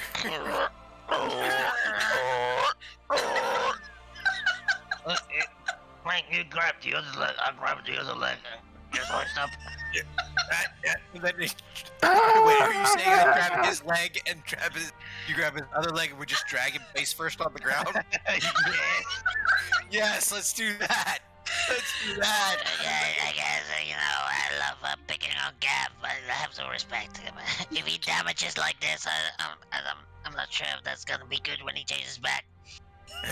No, we should probably not do that anyway here, cause probably kill us. She likes him. So you guys You know, Gav, You're officially no longer a bitch. Now you're just a dumbass. Not sure if it's an Yes. upgrade, but there you go. So Well, he was drunk, so the dumbass just came out of him. That's all it is. you drag the heavy Gavorkov to the table. I don't know if you guys are gonna like Just- lift him up in the booth. or No, just- hell.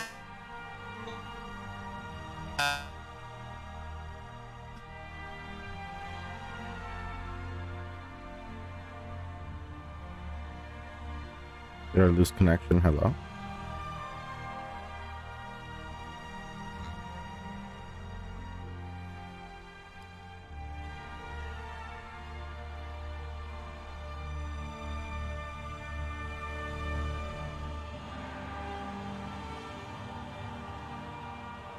Okay. Make it easy.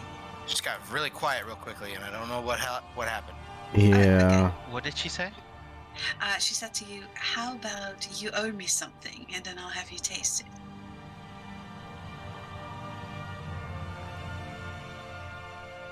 Oh my. You know, I've learned here that every time someone says they owe something, it's a lot more than what we're used to there in Elixrum, but... Alright. Oh, right. She picks you up and she basically lifts you over herself to the other side of the booth and plops you next to her. And you're like, wow, Shadow's pretty strong. I don't like to be manhandled, but that was pretty sexy. God That's damn what it. they say. But she takes she actually like tears off a pretty nice chunk of meat, and you see she slides it through some of this melting cheese, and then sticks it in some of this sort of red sauce that smells very spicy, and she hands the fork to you. Alright, you guys use cutlery, right? Right. He eats it. Okay. You eat it, and this is delicious. This is fried to perfection. The inside of the meat is so the outside has like a perfect crunch, but the inside of the meat is still tender, and it is like juicy with like and this sauce makes it like really spicy, and this cheese is very delicious actually with it. It has like a kind of a honeyed taste almost to it, like as if it's made with some kind of like goat cheese and honey. And you eat that meat, and it tastes very good. And you swallow that, and you feel that settling in your stomach. And let me actually reveal to you, to all of you actually, let me update this. To what this does, because at the moment you guys can't see it, it's hidden, but since you have now eaten it, let me update this here.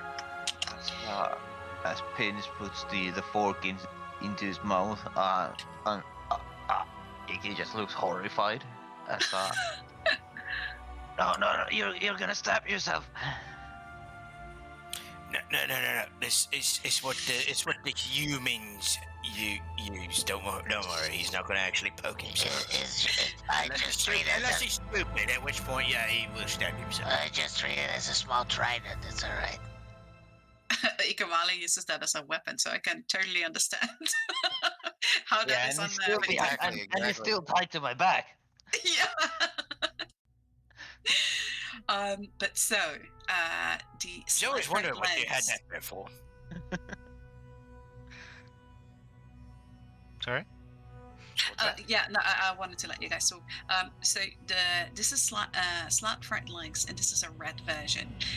You eat the delicacy, you gain the following benefits for the next 24 hours.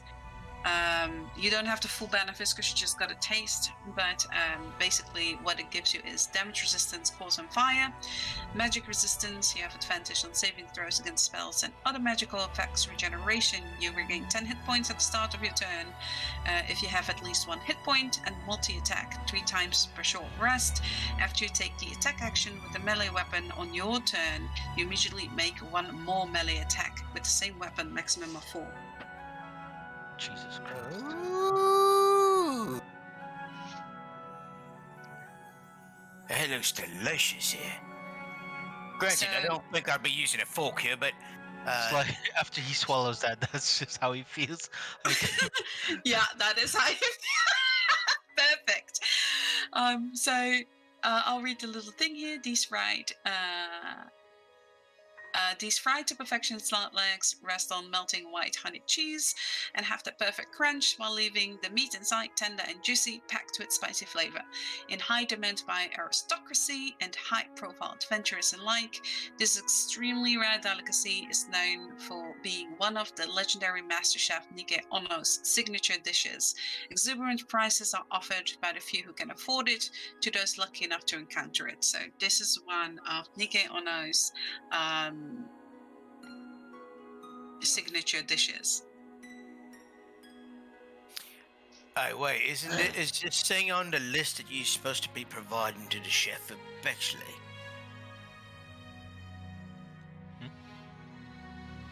The list of creatures that you were supposed to collect for the chef at Bexley. no, Is this one on? Is this one on it? no. No, slat, unfortunately, are more common than what he gave me. Seriously? Yes. How are those things? Well, they are chaos. That bitch gave me mind flayers and dragons. So Like, Brawl isn't necessarily, doesn't look like the brightest. He probably found like some secret recipes and thought like, oh, these ingredients I need. Let me just like ask this adventurer to bring me those. So you look like you travel a lot. yeah, basically, that's basically what happened there. Give me some insulin brains. Yeah, I think we're gonna meet a couple of slot before we even meet anything that's on Brawl's list. Just saying. Who knows? Right? Who We don't know knows? at this point. We really don't know at this point. You find But- everything yeah. from Billy.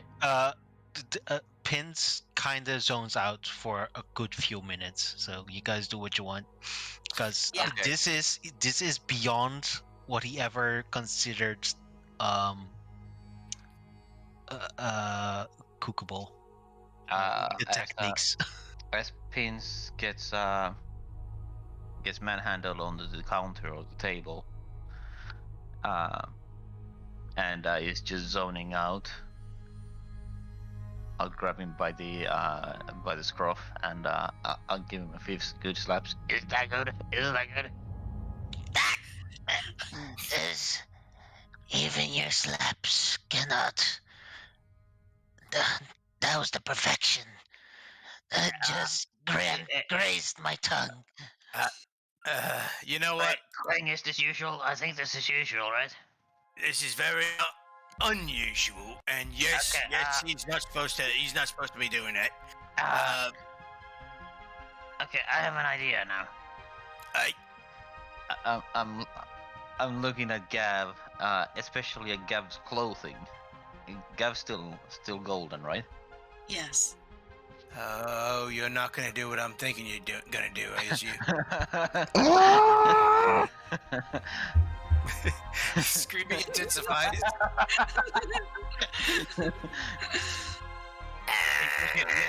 You think we should buy some of this and just cut some of Gav's robe to pay the price? Wait, you got yourself a good amount of gold here. Why are you trying to steal from mean- Gabe? I'm not trying to steal from Gav. I'm just trying to use Gav. Utilize. Utilize, good word. You see Shadow listens to you guys. She says like, nothing's going to happen to Master Gav because I am currently linked to him. And if Nothing bad is things happen happening to Master Gav, just his clothing. well, Hey, guys. solid statue, like in There is no difference between this is petrification essentially. Yeah, basically. The only thing Yeah, that, I think that isn't he's solid gold suggesting- is the tank that he's holding. I think he's suggesting to break some of his clothing off. Yeah, but that's the thing. There's no distinction between the clothing and his skin at this time. So he is It's solid. It's 80 to 20% chance we'll cut off a leg. You know, I like your odds. Well, usually for enemies, I don't mind having a bit of fuckery with Gav. I expect the exact same to me, but I can't let anything happen to any of you guys. Hang on.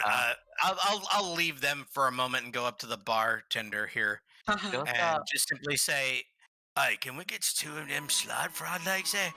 How are Gav's sleeves? Like, is Gav on a long robe? Okay, so 1 second. So there is a picture of Yeah, Gav. I got it. Yeah, Oh. okay, thank you. And Clang, the bartender looks at you and says, "Oh, we certainly have some left." And he says, "So I'm gonna say this: you guys are very small, and this is a gigantic dish. I'm gonna say that 2 of you can eat from a single dish because it's so big." All he right, says, then I'll just say, yeah, never mind here. Just give me one. "All right, that will be 1,500 gold pieces." Yep. Gonna go ahead and give you 1,500. That's. Oh gosh, Alright. yeah. Okay, there you go. There you go. Wait, how did I actually know what that actually looks like? Just pauses mid-handing over a spectacle, like, what the hell You just happened? noticed that, yeah? Like, hey, what the hell? Are you okay, sir? Yeah. He just hands the money and just starts walking back to his seat, and he's got this dazed look on his face, like, what the fuck just happened here? You know, I think this bar is just bewitching all of us. Everyone is dazed all the time. And I can finally count after 4. All right. After 5. 6. Holy shit! It's true.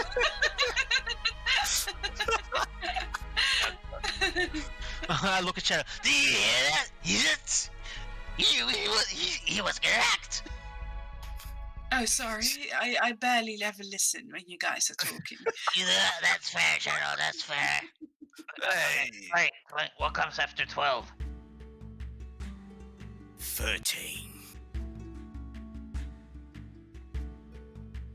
You guessed. I don't even know that number. How did I know that number? You guessed. No, can't be. Both of you are no, that's wrong. That's not right. That's not right.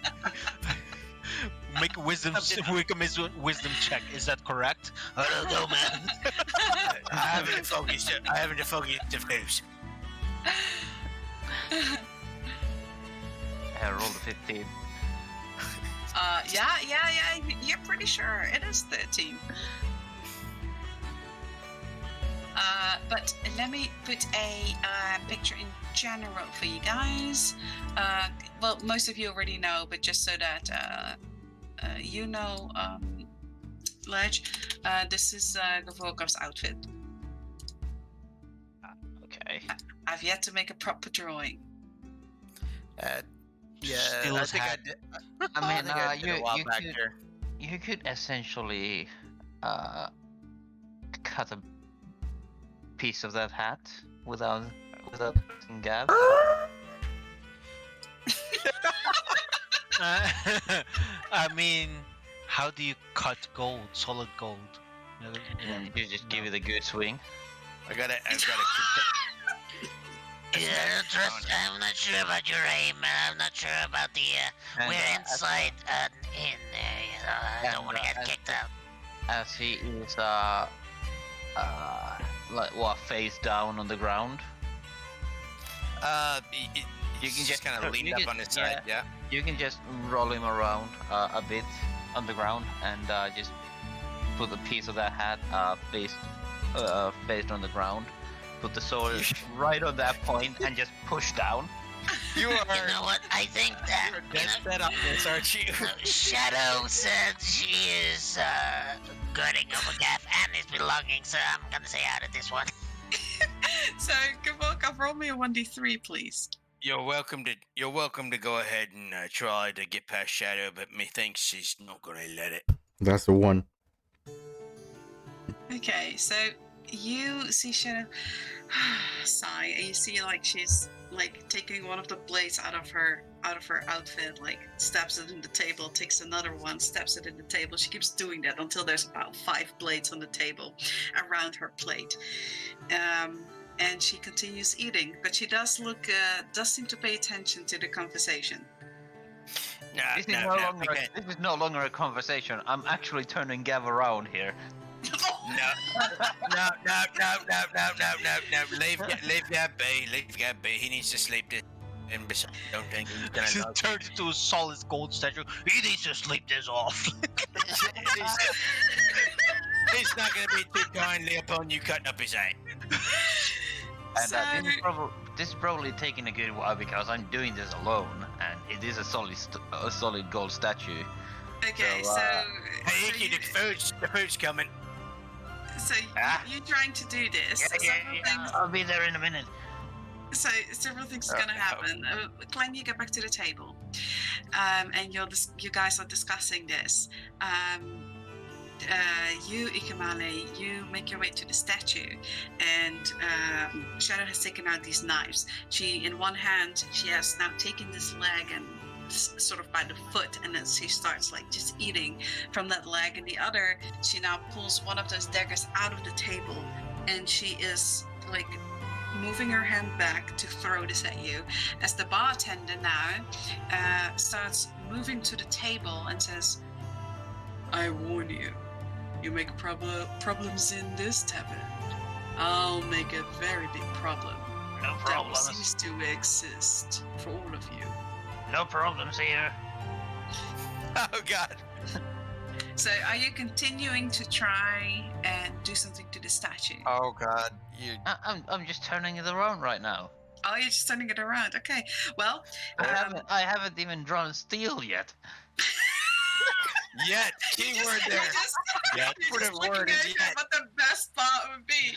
So the bartender slides this really nice, fancy silver platter with a very beautiful sort of a ceramic plate that has like, you know, the slab fret legs on it, and he says, because you are new members and you decided to splurge, I give you this on the house. And he gives you sort of a bag. It's kind of a large bag, and Vince, this seems a little familiar to you. This is like a bag of clothing. It says this purple velvet on the outside, and on the inside, it's similar to the hat. When you look inside, it's almost like there's just a deep shadow, and you can't quite see in it. And you put your hand in it, it almost endlessly goes in there. And he says, if you put a dish in here, it will stay good until you decide to eat it. As the bartender starts to leave, I'll holler, Do you take your payment in weight? Of course. I'm afraid the only way of payment here is the usual or krakens, or of course, mint from the Sea of Souls. Okay. Yeah. No. Wait, He's, what did he say? Mint? Yeah, so the minting from the Sea Yeah. of Souls. Yeah, I get Yeah. Yeah. I don't want us to go there. So So you can pay that with, at least from what you understand now, at least 3 different currencies. I ain't gonna be able to eat all of this here in my on my own. So you're just gonna have to get up here and eat, sis. All right, I'm coming. As I got Gav lined up with the perfect spot. Like, this is the spot I could get off this without hurting Gav. I could absolutely do it. This is the spot. You know, if you don't take this food now, you'll never be able to put it into your cupcake.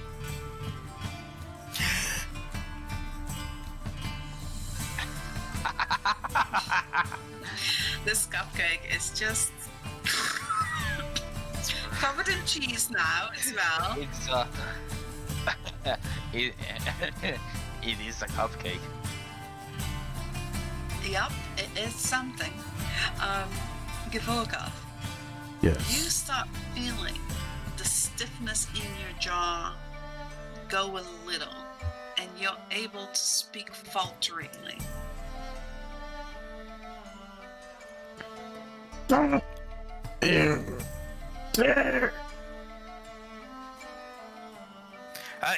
What's that sound? I didn't hear anything. I heard something. I'll fucking kill all of you. I think Gav is coming too. Slowly but surely. Is Gav's mouth actually moving? You see it very slightly,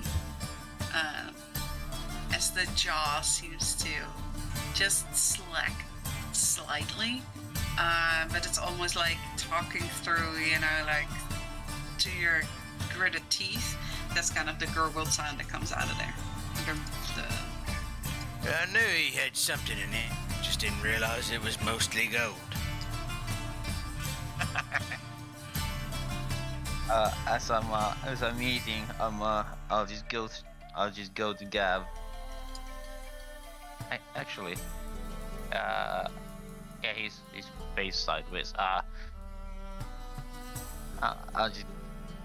just go down to the ground as his lips are his lips moving at all as he's talking? Not really, no. It's just his jaw's a little slack, so sound can come out, but he's not really moving. Okay, so It's more noise than anything. you had the slan, the fried legs, right? Uh-huh. Mm-hmm. I'll take a bit of the gravy from then, or sauce or grease, whatever. I'll just tap my finger through it, and I'll just put smear it on Gav's lips. And Oh my. Strangely essentially enough, a good bite. Gevorkov, you did taste it, and it tastes very good. Yes. And then you taste the poop from his hand. Why? Because all the good has to be balanced with a little bit of evil. I won't get this. Oh, you're breaking. I think you need to You're reconnect. breaking You up won't quite a bit here. forget this.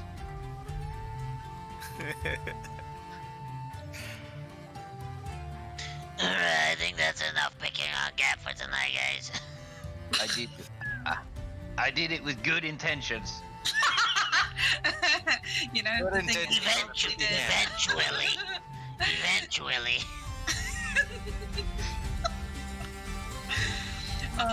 But as the food arrives after some time, you guys, it's up to you, Clang, who you want to share it with.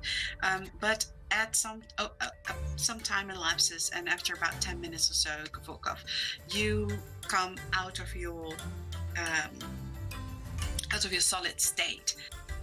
And you are still stiffly holding this tankard, but you are able to move again, and slowly your body, your muscles, everything starts feeling how it's supposed to again.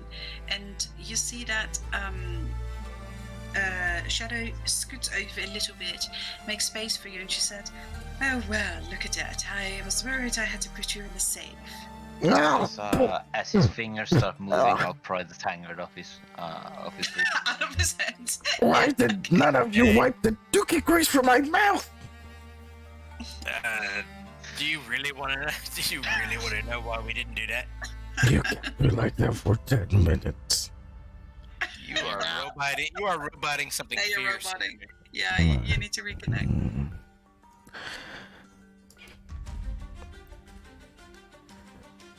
Am I Alright. any better now? It's a little better now. Yeah. Yeah, it's a bit better. Yeah. All right. Well, You know, at least no one can deny now that Gav has a heart of gold. We've all seen it. Yeah. no wonder Laugh Bushby it up. loves him.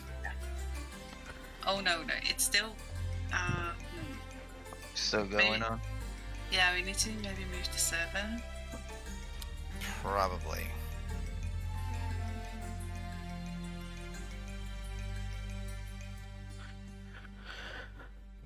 Okay. Are we Okay. roboting for you? Okay. Oh, okay, I see. Okay, sure. Okay. But Clang, you smell the aroma, and the spicy smell almost makes your eyes tear, as you can dig into this delicacy if you want. Oh, you I'm have digging in.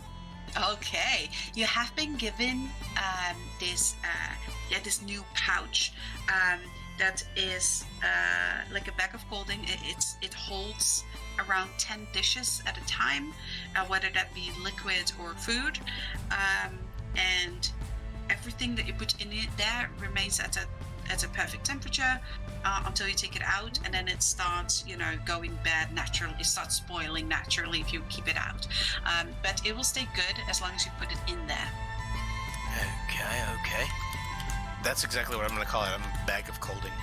Yeah. Bag of colding dishes. Yes. So this is good for you. You will be able to now, travel with dishes you find in different places. That actually is a very good thing here. Hey guys, this thing will work. If we want to carry some dishes, foods, and the like. Yeah, I already have one of those. So as if yours is bigger though. Yeah, so your bag of holding is specifically for like herbs and those kind of things. And like Ingredient alchemical foods. ingredients and stuff. Yeah, so this one is really made for dishes.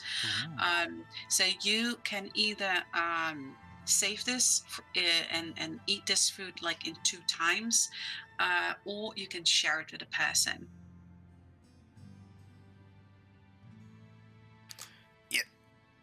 This is a very good one here. All right. So,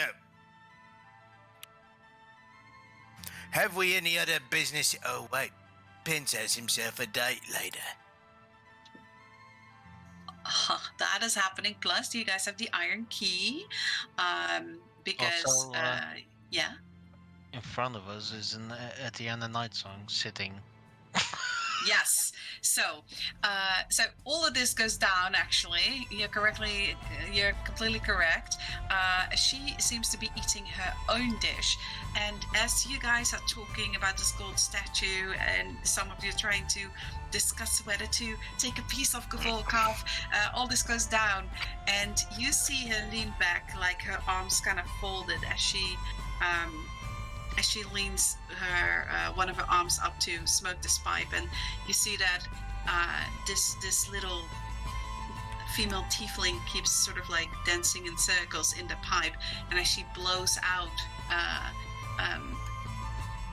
the smoke, you see that little sort of like air nymphs, kind of like very suggestive like poses and stuff, like are formed from this smoke and then really quickly dissipate again. It's very similar to the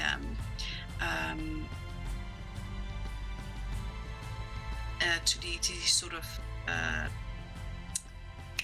Yeah, I lost the word. It's fine. Yeah. But she seems to be looking at you guys with amusement. You know what? Pins She's pointed. looking at us. Like, Clang, that looks a bit like a visualization of the books you read. It does. It's actually it's come on. pretty suggestive. Those peoples don't actually appear in real life. I can tell's the difference. Wait, that actually does look exactly like a depiction of my. What the? So she blows out the smoke, and these really pretty ladies sort of like swim in the air. And as you finally sort of focus your attention on her, she looks at you and she says, "So, this is the interesting crypt you told me about, Shadow. I hear," as she looks at over you, all of you, "that you are quite capable." Some have told us that, not a many, but some, yeah. Well, I would like to leave behind this card. And she slides like a black card over. It has golden lettering on it. Another one of these. Yeah, it's in a way similar to Klinkles. And the name that is on there is Atiana Nightsong. And she says, if you ever find yourself in a neighborhood and you need the company of a lady, please come to my establishment. Gonna What, pass that along. I'm gonna pass that along to Pins. And she says, it's alright.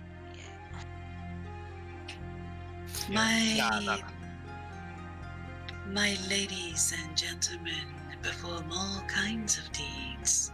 You catch my drift? She winks at all of you and she says, if you need someone killed, just tell me the word. And she slides herself out of the booth and she makes a giggle as she sways her way out of your view around the bar. After she's gone, Pin says, Was it me or did she not finish that sentence? What's the word? You don't think it's bird, do you? Is bird the word? Everybody knows about the bird. Bird is the word? All of you are gonna get killed. All of you choke on your food. Okay, so how much D4 psychic damage do we take? Right, that didn't happen. It was still all happening in my mind, so... She means to say who he wants to kill. Well, that's what we're for. Is she trying to get into our business? Is she Well, in trying case to we- take our job? No. Say in case we don't want to get caught. Oh, we never get caught. You never know. Maybe we wants them to go out a specific way too. Maybe with a smile on their faces. Maybe with a gasp of air. You know her, Shadow. Shadow looks at you. She says, she's an acquaintance. Very charming. Very successful. High success rate. Used to work for her. And she takes a big gulp out of her cup. I don't see you working in that line of business, though. Assassination? No? I think. Oh, assassination, yes. Assassination, yes. Doing Doing the poses. I can see it. You know what? No, don't be rude, Clang. I can see you pose. No. She looks like she could be someone who could do this on the road and all that sort of stuff, like us. She seems like one of us. No, I don't know if she would do it on the road, more in the private She booth, doesn't maybe. strike me as the one that gets all fancy dressed up here. Oh, you guys. I don't think there was any dressing involved there. I'm sorry, what? You see Shadow just sort of like smile at how you guys are like trying to circumvent, like, you know, all this conversation. We could not care less about the killing here. We just so much as we're like, Clang is just kind of hung up on the fact of like, I don't see her dressing up in frilly dresses. Yeah, Pins is arguing that. No, I can see it. I can see. I don't think there's dressing involved, but I can see. Shadow is just sort of like smiling where she keeps eating. And This she is all looks between bite. This is like, yeah, at some point, like as you're talking and you're like, oh, I can see it, she just like shoves like a piece of that leg in your mouth. So you just stop talking.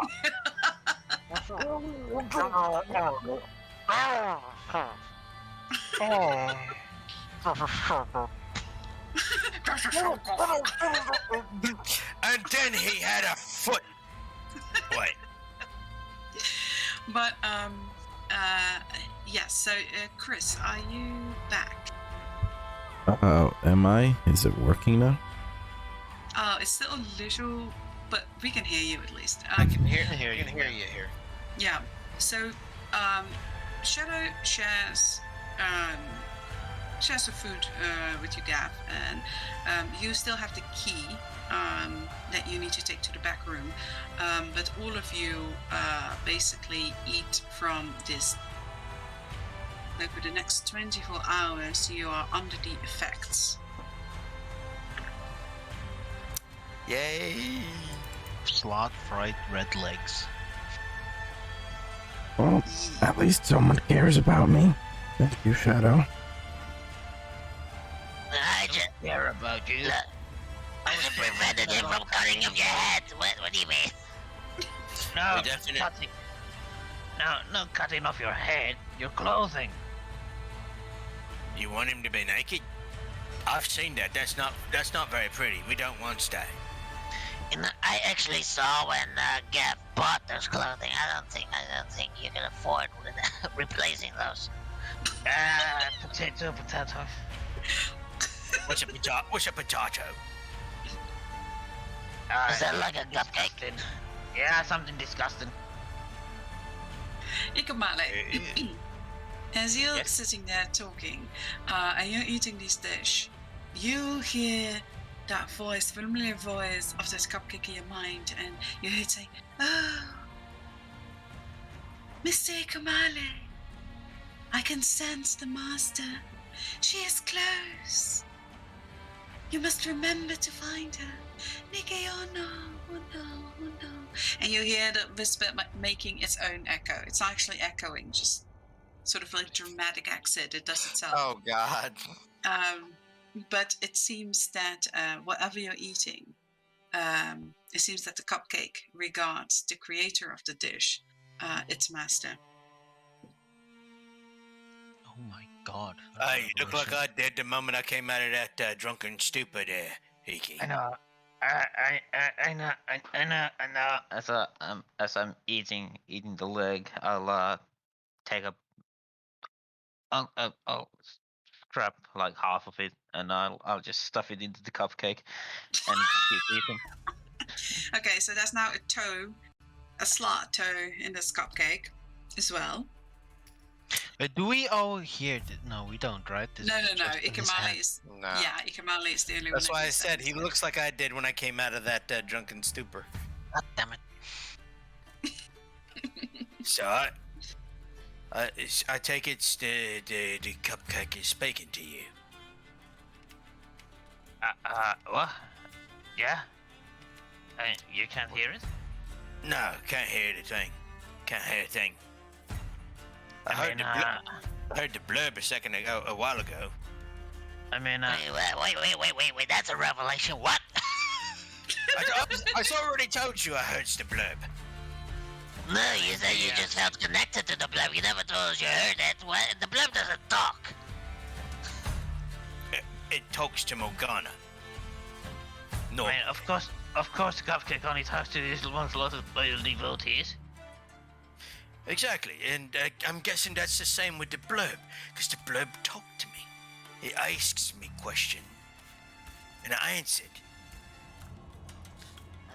Is this why that Raven Queen talks to me? Wait, you's talking to gods too? Oh, you's talking to the Raven Queen. It's more like she talked to me first, and I barely responded, So if I don't have Gav do things for her, then I die. So it's kind of, I have to. So wait, she's given you Gave's missions, basically. You don't ask me why I have to bear his burdens. Gav, why isn't you talking to the Raven Queen? I don't know. I mean, you kind of punished me last time I kind of spoke to her because I said no. But let's circle back to the cupcake here. The cupcake is talking to you. Yeah. And go on. What'd she say? Something about someone Nick Ono clothes. I don't know. And I just keep stuffing. I'll just keep stuffing. This is the part. This is the part of the dish that has the cheese. The cheese. Wait, Nicky is like the best cook in the world. Yeah, I'm better. Oh God. I doubt that. Looking at what you're doing to your cupcake, I very much doubt that. You don't know it don't taste good or not. Have you tried the cupcake? Have you tried the cupcake? I have. It's delicious. I don't believe you. These guys. I don't believe you. Try a taste. I'm not letting you eat my cupcake. I didn't even want your cupcake. Is you two gonna... Alright, you two just kiss and make up. I'm gonna keep eating. What did you ask your cupcake where Nikion is right now? Wait, what? No.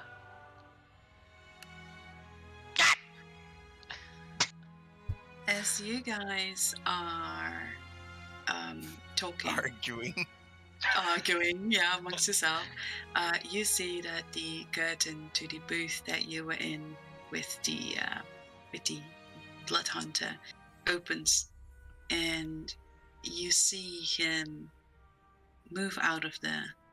And as he moves past the bar, going for the exit, all the patrons in the bar kind of move closer to the walls away from him as this man passes by, until he passes your table.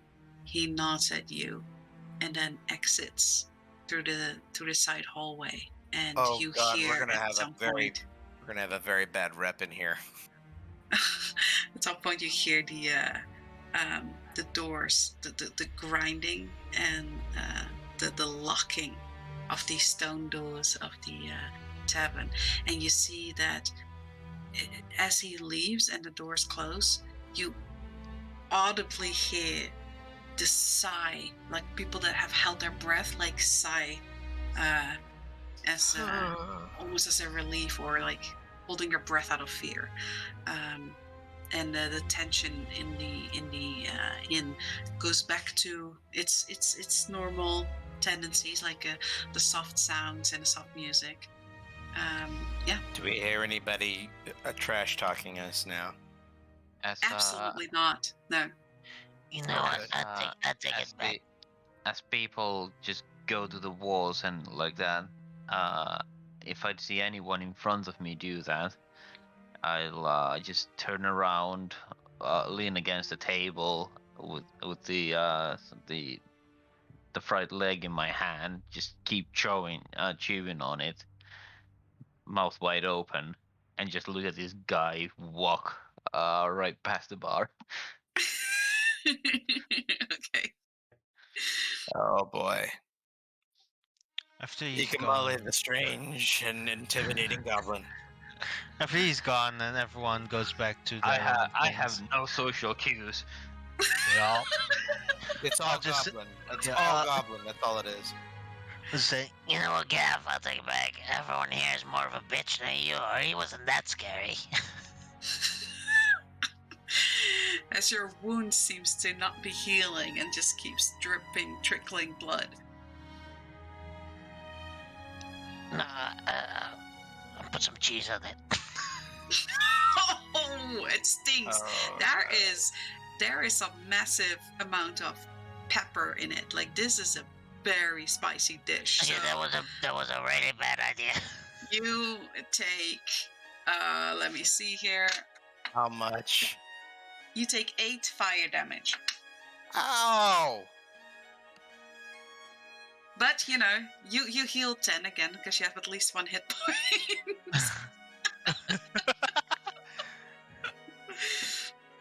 I guess But the by now wound- that should be full, yeah. Yeah, so, but the wound keeps trickling blood. Like, you don't know what's going on. Usually the bleeding will be stopped by, like it will grow a scab or something. But this one, it's not like you're profusely bleeding waterfalls of blood, but it's trickling. Looks like you got the bat sickness there. And the regen doesn't heal it over? Doesn't seem like it does, which is strange to you, which is a worrisome thing to you. Looks like you got the bat sickness there. That's the one where the bats go bites you and you can't stop bleeding for a bit. I know what the bad sickness is. I work in the caves, Clang. Hey, yeah, I know, but bats is all over the caves, eh? So I'm gonna put my hand on my cheek and try cure wounds. Yeah, go ahead. You do that, and you do definitely feel the healing coming over, and you feel like your health is somewhat restoring. But that trickling will not stop.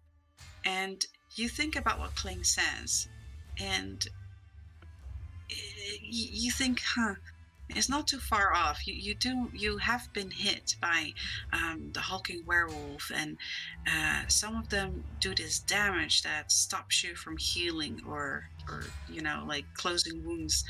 It seems very much like that. Usually that elapses over a certain amount of time, so that might be your hope that at some point it might actually stop bleeding. It's been like half an hour.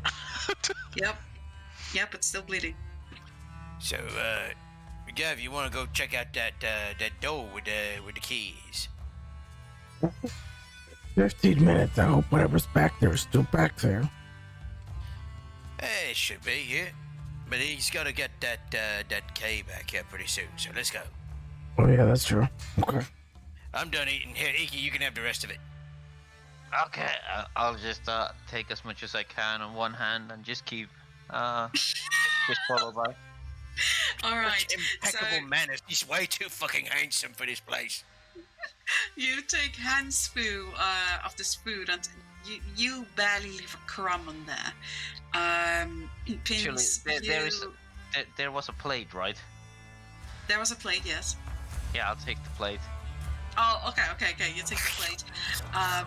Pins and Gav, you've been eating from Shadow's plate. So you guys move around the bar to the far end of the tavern, where there is this heavy door, the big sort of bouncer. He opens the door for you. You feel that you see even like his muscles are kind of like tensing as he shoves that open, and you guys come to this hallway, and you see a long hallway. There's also a staircase, but there's many doors. Gavorkov, roll me a perception, please. Okay.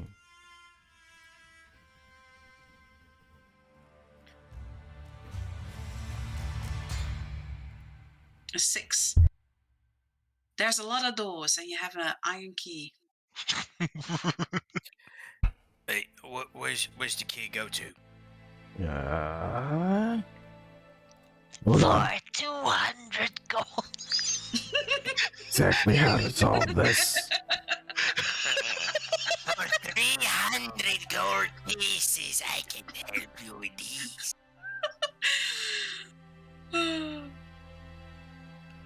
There's a perfectly legitimate mathematical method to solve this. Eeny, meeny, Start from the. Start from the left. Stop from the left and go to the right. Or you can just ask. We can try it? No. No. That's what. That's not what we do here. We don't ask for directions. Yeah, that's why they call us Stupid Clang. Have you ever thought about that? And that's why Ooh. you're stupid. Yeah. Wait. Okay. Yeah, you're right. Yeah, you might want to ask for where that Yeah. key I'll goes go to. like, Hey, actually, we never got a name. I'm gonna go back to the boys and I don't know his name. I'll just cast message and hey sir, where does the key go? Who are you sending message to? This is the barkeeper. Your spell doesn't seem to reach into his What? mind. Okay. There's some weird magics here in this door. Apparently. I don't even notice him attempting that. I'm just walking to the bartender. Yeah. So you walk to the bartender, who once again you see, there's one of them tending the bar. He looks at you and he says, "Can I help you?" They are identical twins, but do I notice if this is the same one or a different one? Inside. Inside? Yep. You have no idea. We, got a key from you, just earlier, and we're stuck at a couple of doors. Which one do we take? Of course, you knew. Yeah, Iron lock. that makes a lot of sense now that you say it. Alright, thanks. He turns around and says, Wait, what was your name, by the way? Oh, we're going to be name bases. My name is Mendris Sildan. What is yours? Yeah, call me Pins. I know. So I'll yeah, write down Mendris. Mendris for you. Mendris Sildan. Did you guys actually decide on the group name? Yes. Sort of. Let's see if it comes up. Okay. Yep. You know, I had an attempt at that name before you wrote it down, and I was very far off.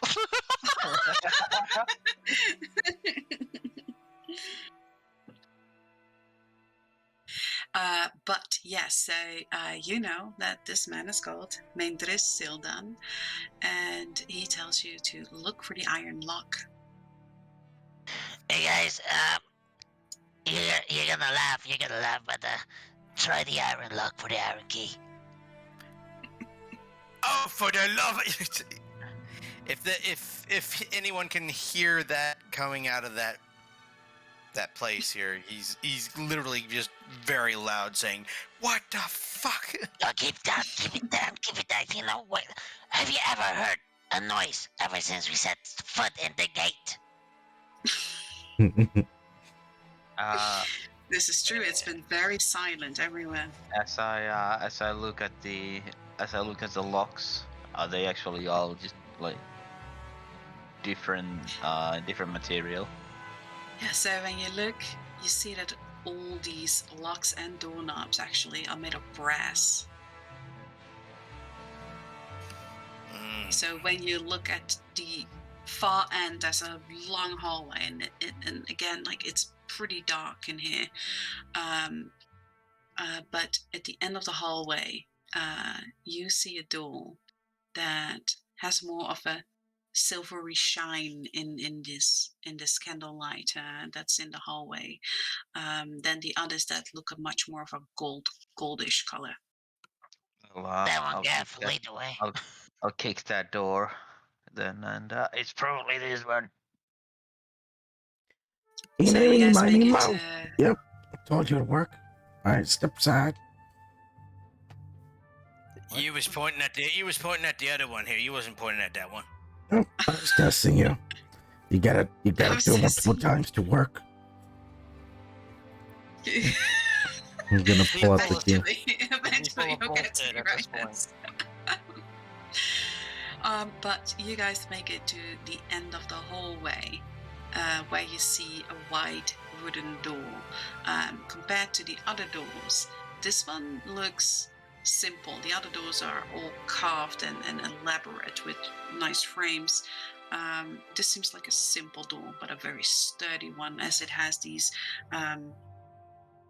brass bands all over the door. But you take that key, Gavwalkoff, and if you fit it in there, it does turn. Is it working? Yeah, it's working. Gonna slowly open the door. So, hello? So as you open it, it's always heavy. And as it opens, you see that this is a thick door. And you actually see several inches of some kind of hard metal between the wood that's attached to the back and the front of this door. And as you go inside, you go into kind of a wide room that looks like a big vault. In this vault, you see a little red kobold sitting at a desk, and he's surrounded by iron wall lookers, all kinds of sizes, different kind of safes, some ornate, some simple, and there are the same floating candles that sort of light up the room enough that you can see something. You see shelves with golden bars on them, and you see strange names and things that seem like code words on certain, like these cabinets, like metal cabinets that have like these iron hinges on them with little tags. I have only one thing to say in this regard here. Yes. Hey, Gabe. Yeah. That guy's about the same. You don't have to look up to talk to that guy. Funny. That's all I got. Very funny. I thought so.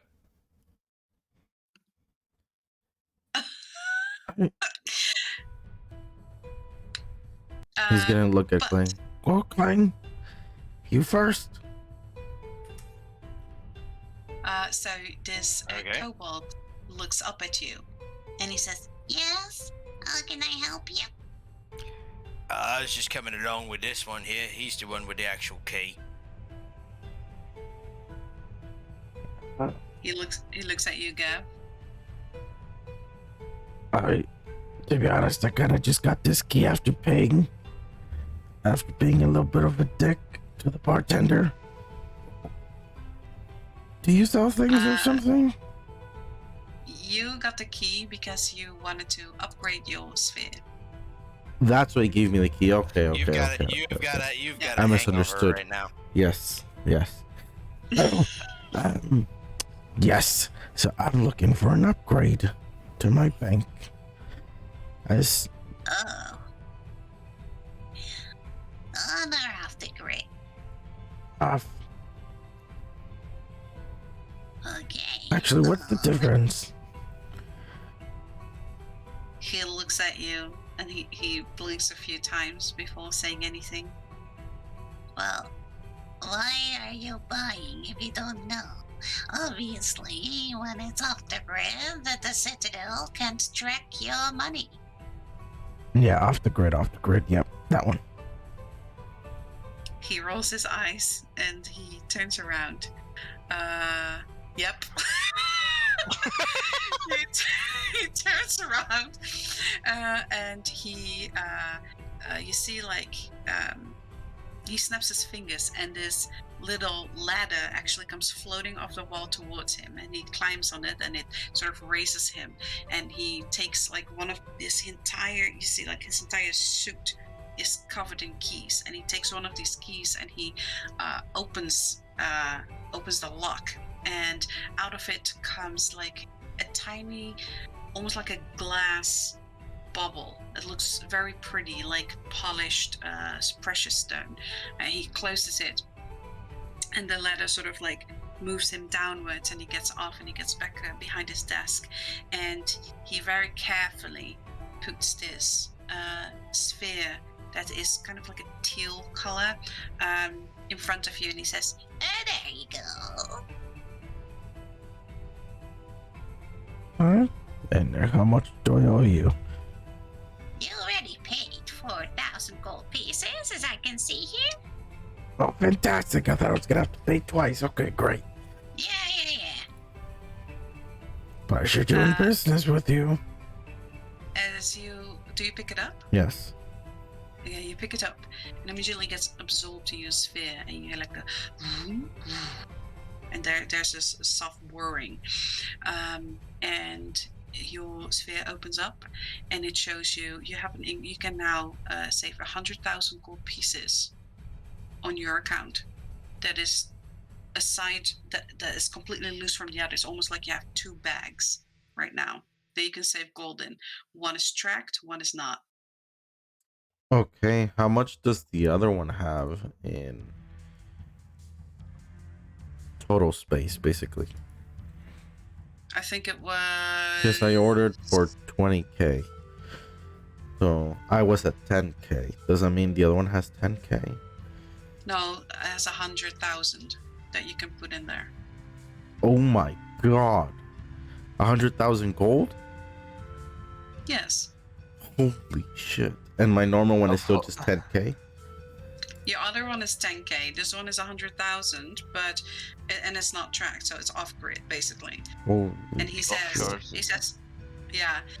you, Just make sure to not move it from your off the grid account to your on the grid account, because the discrepancy will definitely be noted, and you know how the Citadel is with sending the boogeyman after you. Absolutely no idea what you just said. If you want to transfer, just take it out and then move it in. I know it's like a lot of handling and manual labor, as he rolls his eyes, but that's how it is. Now, anyone else want to waste my time, or is this it? Anyone want to trade currencies, sell some contraband, buy some contraband? What kind of contraband? He blinks at you and he says, well, I only have what you should ask for. So he says, you don't have a number? Number? I still have a plate on my hand and I'm still eating the food. I suppose not. Anyone else have a phrase or a number? Feel free. If you have something interesting to sell, I can find you a buyer. Yeah, we got a Kraken. What's this go for? Well, that's just a... you want to trade it in for gold? so he's asking you if you want to trade it in for Aetherist gold. Is it just one-on-one currency? A 1-on-2.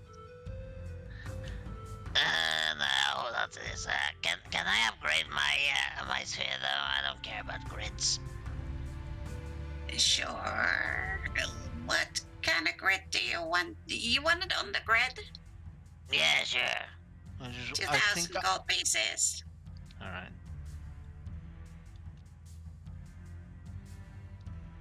I'll give him 2,000. Okay, so your sphere increases by another 10k. Alright, so I'm at 20 now, I think. Yeah. Okay. Oh yeah, I wrote that down. All right. Yeah. Anyone else? Think, I'm good. you know what? I've already got. He has a table here, right? His desk, yes. Yeah, I'll leave the table dear there. God. I'll leave the plate there. Oh my Please God. take that with you. I have all these papers, and I do not want any stains on here. Fine. Actually, how much would it take to upgrade from the? Is there anything above the 20k? Well, yes, and for every 10k, it costs you 2,000 on the grid, or you get 100,000 for 4,000 off the grid.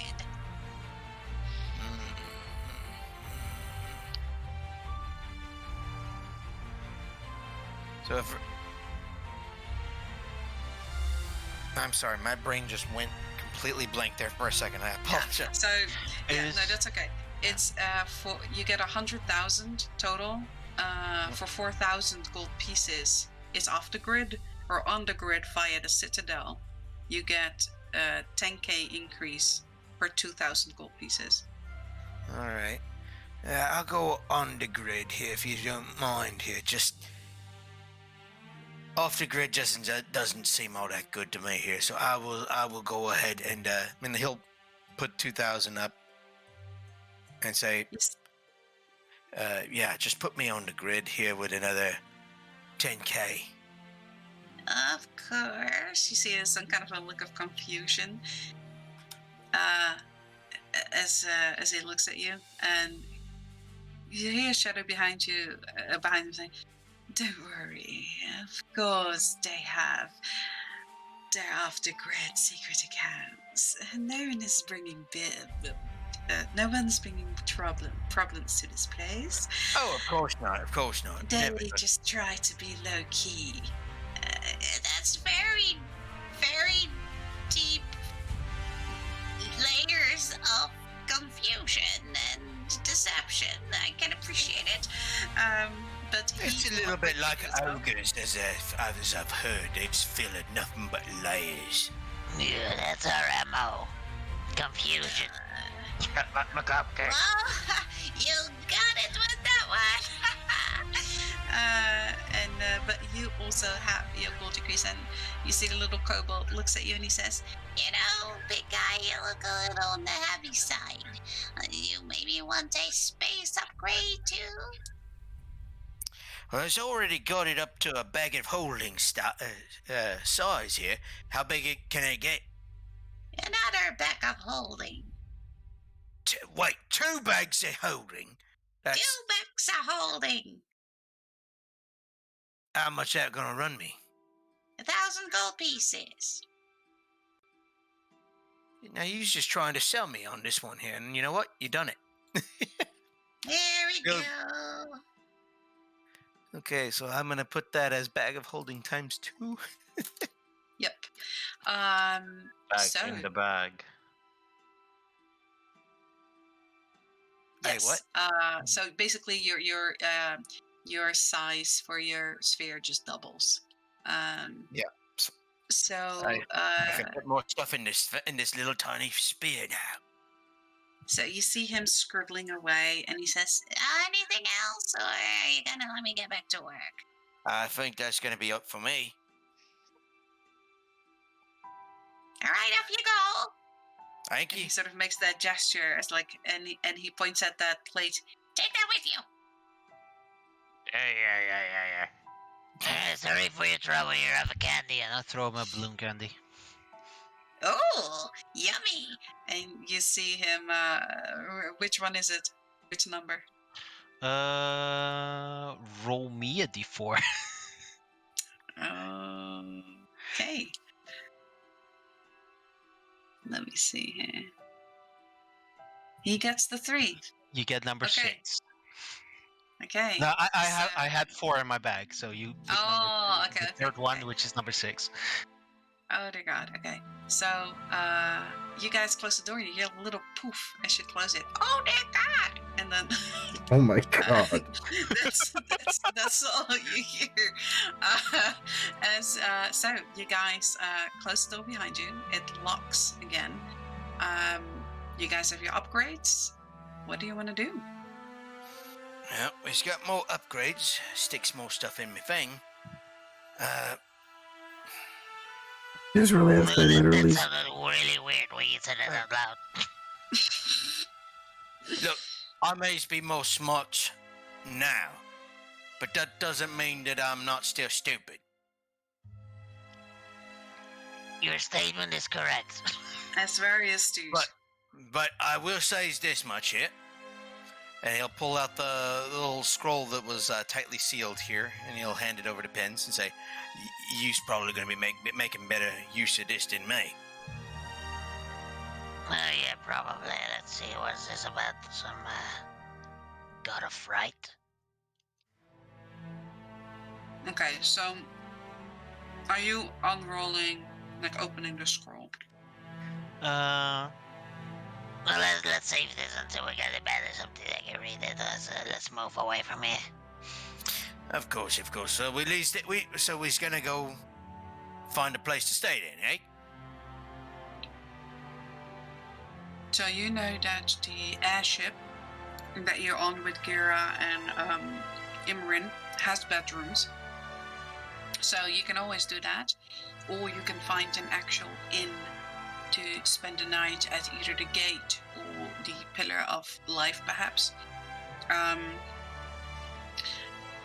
Oh, wait a minute. You've got yourself a hot date. Yeah, so you do start noticing that it is That's a couple hours. starting to be very late now at this point. Okay.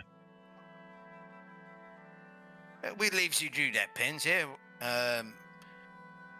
What's say we save a little bit more money here and just go onto the ship here?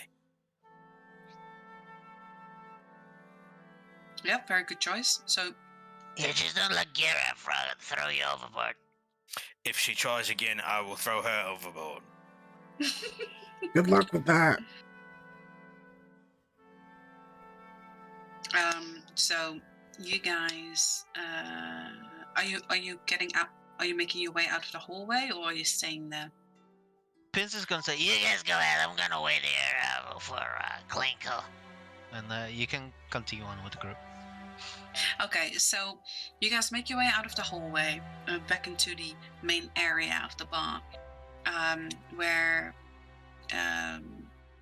Gavulkov, you see Maindris serving some customers, and he looks at you as you walk in, and he holds up his hand for the key as you walk past. I'm gonna give him the key. All right, and he says, "Till I see you again, little people." Thank you. What happened to being respectful? That's really disrespectful. How dare he call us people? But you guys make your way out. As you guys make your way out, you almost bump into Klinkle. Kling, as you follow Gira and Imrin, and as they step out, she steps in and she almost bumps into you. She says, Oh, you guys are actually here. I didn't Well- think you would get past the door. We's got past the door here, and I'm sorry, we's left pens in there for you. Knows you probably favor him a little bit better than us. she squints her eyes, I don't know what that's supposed to mean. but she ignores the rest of you and just kind of like tilts her chin up a little bit and just moves past all of you until she rounds the corner out of your view.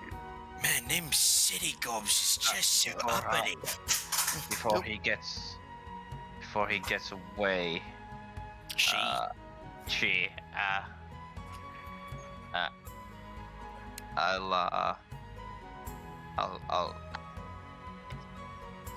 she didn't seem like a person who really likes us that much. No. So Yeah, she's a goblin that you handed your card to, like basically finish your quest for, and she seemed like she wasn't necessarily in a talking mood. yeah, I'll remember your manners, curtsy, and I'll cast command. Oh dear lord. Okay. Well, And it looks like it didn't show up on this end here. Apparently not. Everything's broken again, as it is. Okay, but I know it does. So she turns around and she says, "Mind your own bit," and she stops her sentence. and she snips her fingers, and you see the magic of your spell just sort of fizzle, and it reshapes. And I need you to roll me a wisdom save against your own wisdom modifier, please. Well, that's going Oh to work. no! Matches. Matches. Okay, so you manage to stop getting hit by your own spell. And she says, well, you know what? I am impressed. And she keeps walking and runs the corner. Hey, not bad, eh? Not bad at all. What'd you try doing? As I said, Hey, well, if you're trying to teach manners to a city gob, apparently these ain't got the none. gremlins. Yeah, no. No. Apparently these city gobs ain't got no manners. Yeah, no, they don't. Sorry, I showed the wrong thing to you guys. But this is the goblin you just. Sorry. It's okay. It's okay. Apparently she's somebody we're gonna have to fight at some point here. She has a token. She has stats. It can die. She has stats. It can kill us. Just in case any of you idiots attack any of the NPCs, I had to make stats for everyone. I mean, that's what I'm expecting. Only, here's the point. If you make stats for them, it means we can kill them. If you don't make stats for them, it means we can't kill them. Go by that logic. That might be true. Exactly. Keep telling yourself that here, and then we'll see what happens. We'll see what happens. If it has hit points, it can die. So she rounds the corner, and Gira and Imran look at you as you exit, and these stone doors close behind you. And he says, you hear Imran, and he says, so, are we moving back to the ship, or are you planning on finding your way a nice place to sleep? And just between you and I, don't even try to get a place in the Pillar of Rebirth.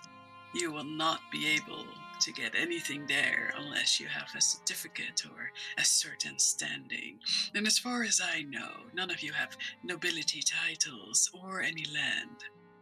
In Erdil? Oh, of course not. We ain't got nothing here. All of our titles is actually back in Clear Lake. I see. I am a petty chief of a great clan. What, Petty you chief of should a great clan. I'm sorry, a petty chief. Petty chief. Oh God, that's awesome.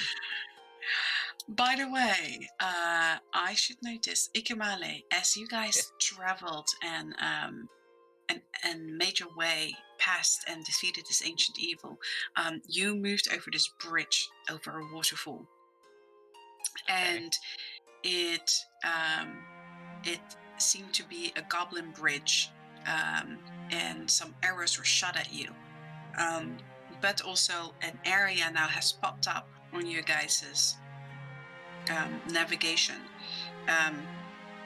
But please, you, as you saw the writing on that bridge, you recognize that.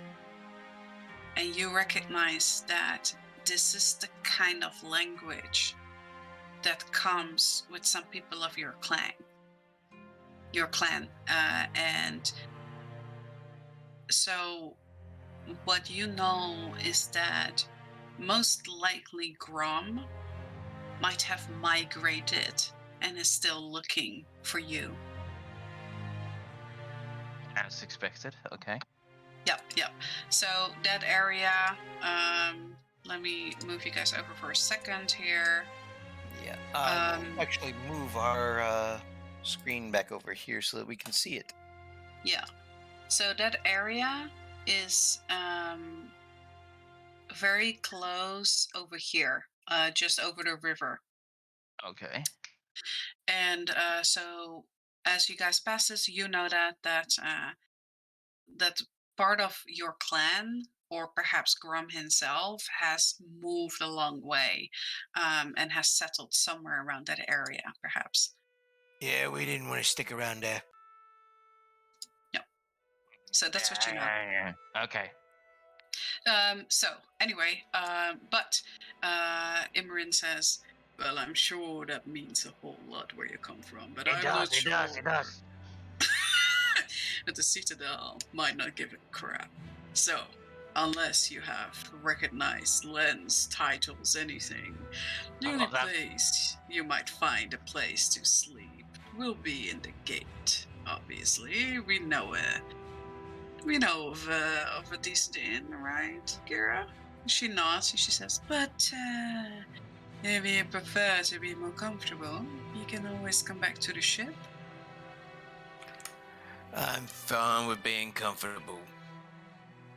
Just so Alright. long as you don't fucking try to throw me off the goddamn ship. Where will you two be Yeah. staying? Ship or an inn? Well, where do you think? Obviously the ship. Yeah, that's good with me too. Ship's good. She nods, and once again, she leads you through all these hallways, these winding stairs, these bridges, and sometimes it feels like you go in circles, but eventually you make your way through this maze that is the inside of the gate, back to the docks where you make it to the ship. In the meantime, Pins, you hear the voices of your fellow party members, and you hear kind of like the higher pitched voice of Klinkle. And before long, she rounds the corner. Where are you situated?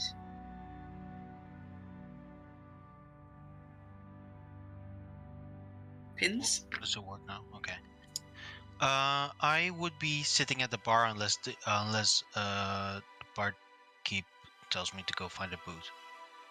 All right. Nope, you can sit there whenever you want. Okay. So she doesn't seem to see you. And she takes place at one of the booths, and she raises her hand, and you see that the bartender actually moves from behind the bar and walks up to her, and you hear her order something. And he moves back, and he turns against the big wall that has all these drinks on it, and he starts mixing some kind of cocktail.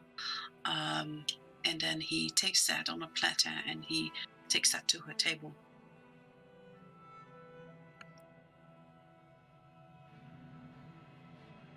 So you can see her, you notice her, but she hasn't seen you yet. Yeah. He'll say. You can put that one on my tab. Ah, generous. And do you want me to let her know? Yeah, please. All right. And you see her move to her table, and he puts a drink, and he says, "Yes, from the Pins, the goblin at the bar." And she says, Oh yes. Okay. "Yeah, just." And she looks up at you, up where you're sitting, and she sort of gestures you. Come over. Mm-hmm. She says, "Well, thank you for the drink." Yeah, no problem. That's the least we can do. My companions, I think they just left. You probably past them. Right. I tend to forget things that I don't care about. So, Same. She smiles. She smiles. so, anything interesting happening today? Well, apart from Gav turning into a golden statue and Klung almost dying from drinking one of those drinks. Want some money, by the way. Not much. I see. Well, it seems to be like same old, same old. Oh, wait, let's go back. What is this about a golden statue? Oh yeah, no, my pal Ikedi was probably the pretty one that you passed. He mixed some drinks, took a sip, and turns into a gold statue. It was funny as Rather hell. sitting with the pretty one. No, he's not here. She squints her eye. She says, You know, I thought you were bright. and she takes a sip from her drink, and she says, So, is there any particular reason that we are meeting up? Is there some business you want to conduct, or is it purely social? I've been working very hard the last couple of weeks. I thought it might be just fun to have a social visit. Well, certainly. I have been working very hard as well, and I am surprised that you came so well recommended with the silver box.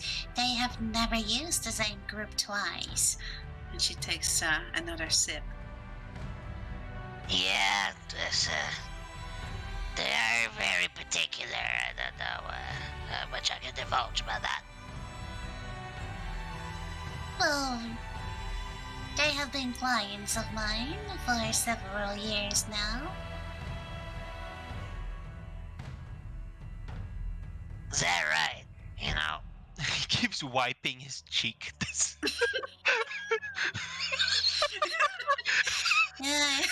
You got a little something there.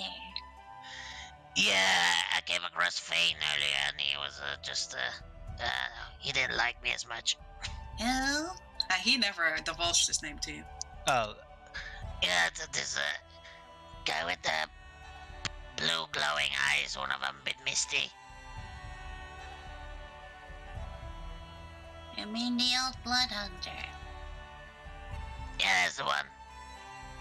I had a talk with him. She goes into her bag and she takes out a little something that's wrapped up in a packet, and she slides it over the table to you. Who was this? You should use that. he checks it out. So as you fold open the packet, there seems to be some kind of balm in there. It has a very strong minty smell. And it has like a green, and it seems to have some black seeds in it, some kind of mixture. He uses it. As you rub this over your wound, finally, like that stinging and the pain slowly starts going away, almost like a numbing feeling. And slowly but surely, that wound stops bleeding. You know, I didn't even get you anything. Definitely works better than pepper cheese. I don't want to know what that story is gonna entail. This is not actually that interesting. She looks at you. She says, So, pins, huh? So, see, she leans over the table and she says, you know, I thought you look like an ambitious one. You know what I mean? I'm ambitious. I'm being called Something. ambitious. Yeah. Well, you see, I want to expand my business, but as a goblin, it is not always easy to find your way through Aethris with, without so much opposition of the tall ones. They don't always like us. You're very close-minded, those pinkies. They are. I try not to call them that, but in my mind, I call them stinkskins. Anyway, the point is, I see in you something that I can admire. You travel a lot. You were liked by the silver box. That must count for something. Now I want to expand my business and my contacts. I will make you a deal. So, I will keep an eye out for special requests I get. Little missions, little clients that need some help with. Sometimes a little shady business. And in return, if you make sure that these businesses are handled correctly, I'll cut you in with a deal of the profits. I slide you the good missions. And you are my visiting card for good reputation. But if you are bad for business, I'll hire another group and get you killed. Yeah, you know. Yeah, that's very fair. That's how we do it back at home, too. Exactly. I knew you'd understand. That's just the blood speaking. Yeah, I get it. That sounds like a very fair proposition. I'm definitely open for opportunities. Fantastic. Speaking of opportunities, have you ever had coffee? Coffee? Well, yeah, sure, I've had coffee. Of course, everyone has had coffee, and everyone knows about the ice vanilla coffee, and they're great, but I've had a concoction with a partner of mine back in Clear Lake. We've created Is this a pyramid scheme? something new. No, not a pyramid scheme. I'm not trying to sell you anything. Down the line. I just want you to try this coffee and see what you think of it. Well, I'm gonna give you the benefit of the doubt, but like I said, fine. You know what? We've had a good conversation. Let's see it. I'm going to take out my sphere. I'm gonna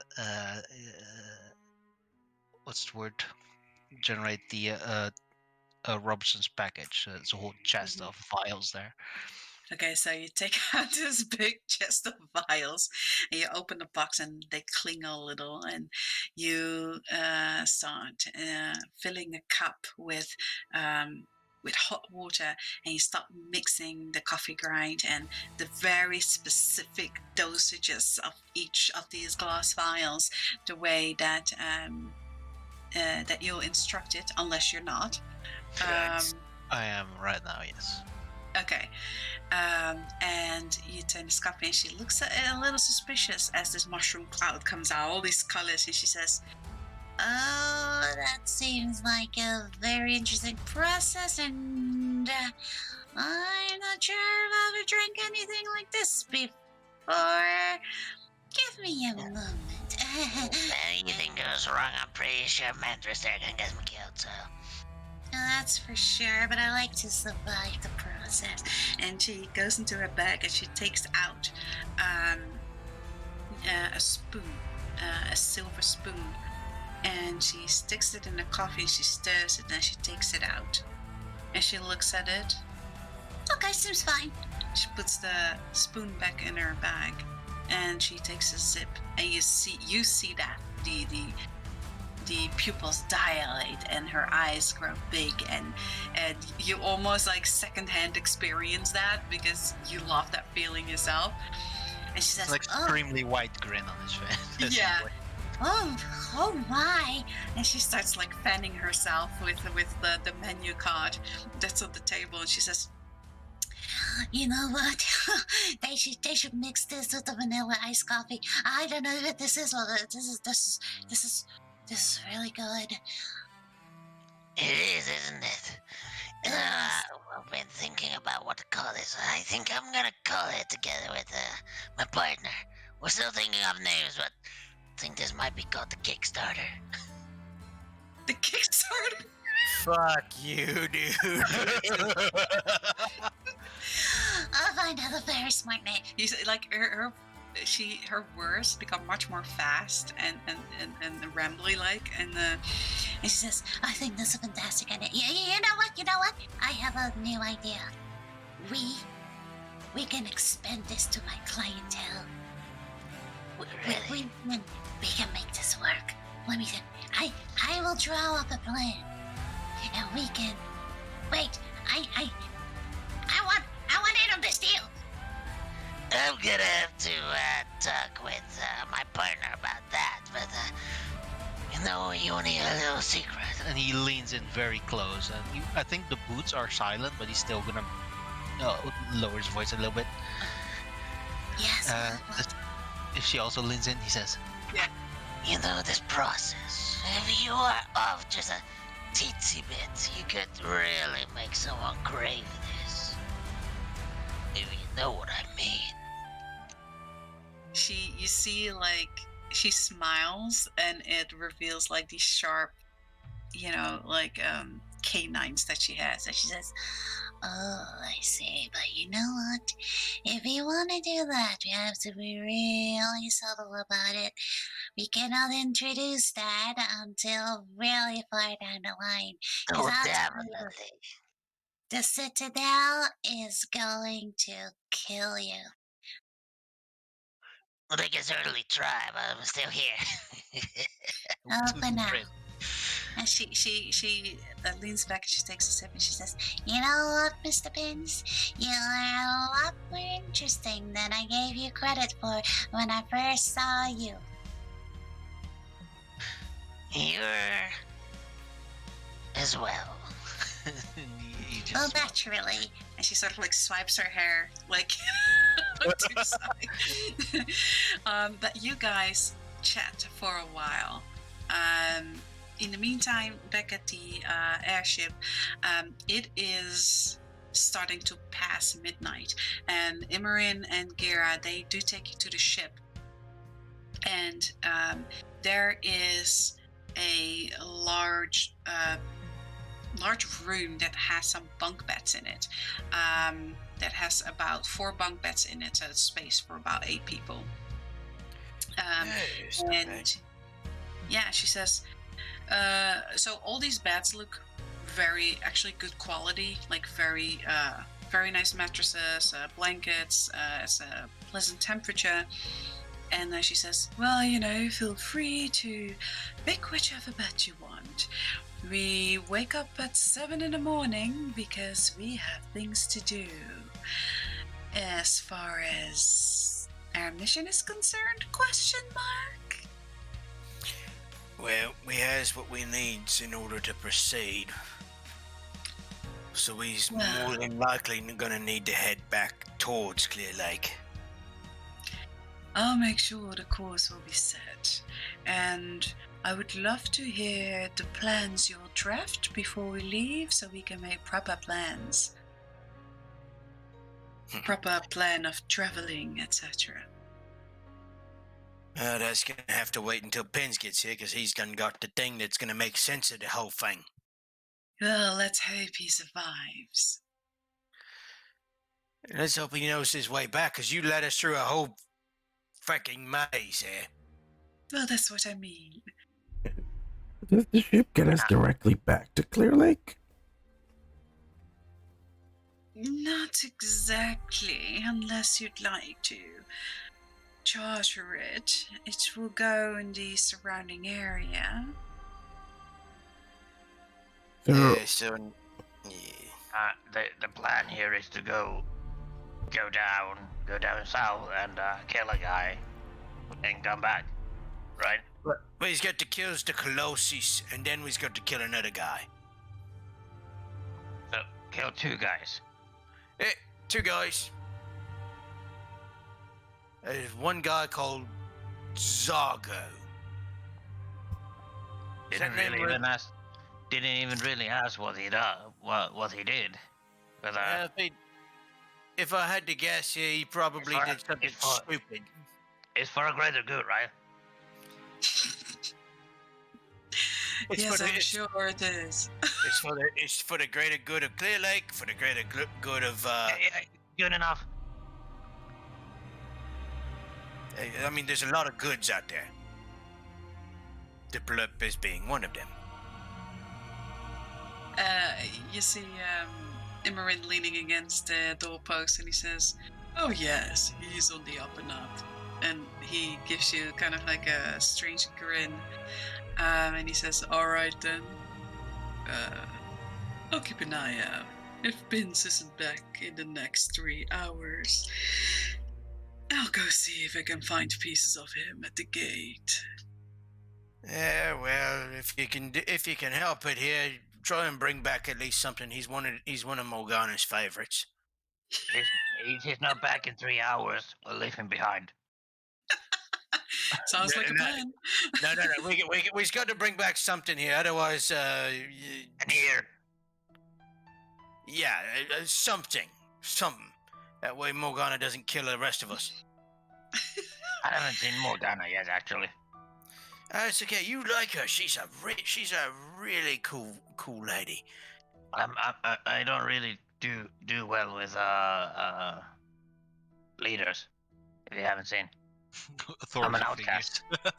Authority figures. Oh, so you just don't do well with authority. She's no, she's definitely the leader of our clan. But yeah, I mean, I'm on the run from the leader of my clan. You see, it's what'd you do? You do something stupid like be too handsome? Yeah. Wait, what? That's a crime? Yeah. No, it's not. What did you do? I didn't let him eat the cupcake. You mean the one you're always eating? I've taken one bite out of it. I'm not always eating it. And it was in a very dire need. How hungry was you? I wasn't hungry, I was dying. That's a pretty good reason to eat. Hungry for life.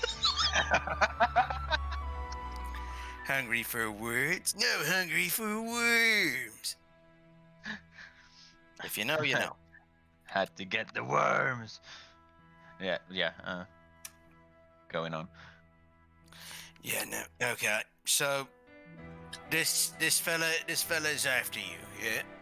Yeah, And we can avoid him for now. It's all good. so wait, we encountered more goblins on the way over here. So what happened with that? Was that them? Is that somebody else? I think it was him. So did he say he was just trying to kill you? Is all it I mean, was? I mean, he was pretty much the exact words were, "I'm gonna kill you and take your cupcake, and probably I'm gonna eat you too."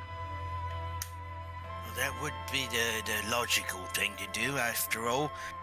Waste not, want not. Yeah. It's typical goblin behavior. Yeah, So- but the thing here is, that goblin is about the size of an orc. Really? What? You are fucking lying to me. I'm not. How the fuck is he that big? Is he a hob? And no, it's just a goblin. Wait, what? Yeah. Visibly shocked look.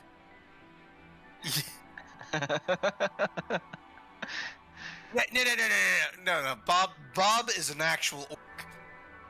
Bob is an actual We orc. don't know that. We think he's a I goblin. know that. Yeah, I Clang know has that. recently discovered he put like the two dots together. And That he's was like, very hard. I "Wait a nearly broke my minute." brain. Yeah, I nearly yeah, broke he my nearly brain did. doing that.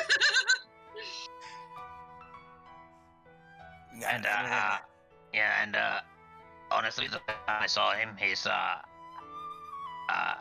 slaps on his tummy, like his tummy was like the 3 or 4 gobs laid flat. The size of that, it's horrible. He's a chungus. Oh my god, it sounds like he might be handsomer than you. I mean, debatable, but yes.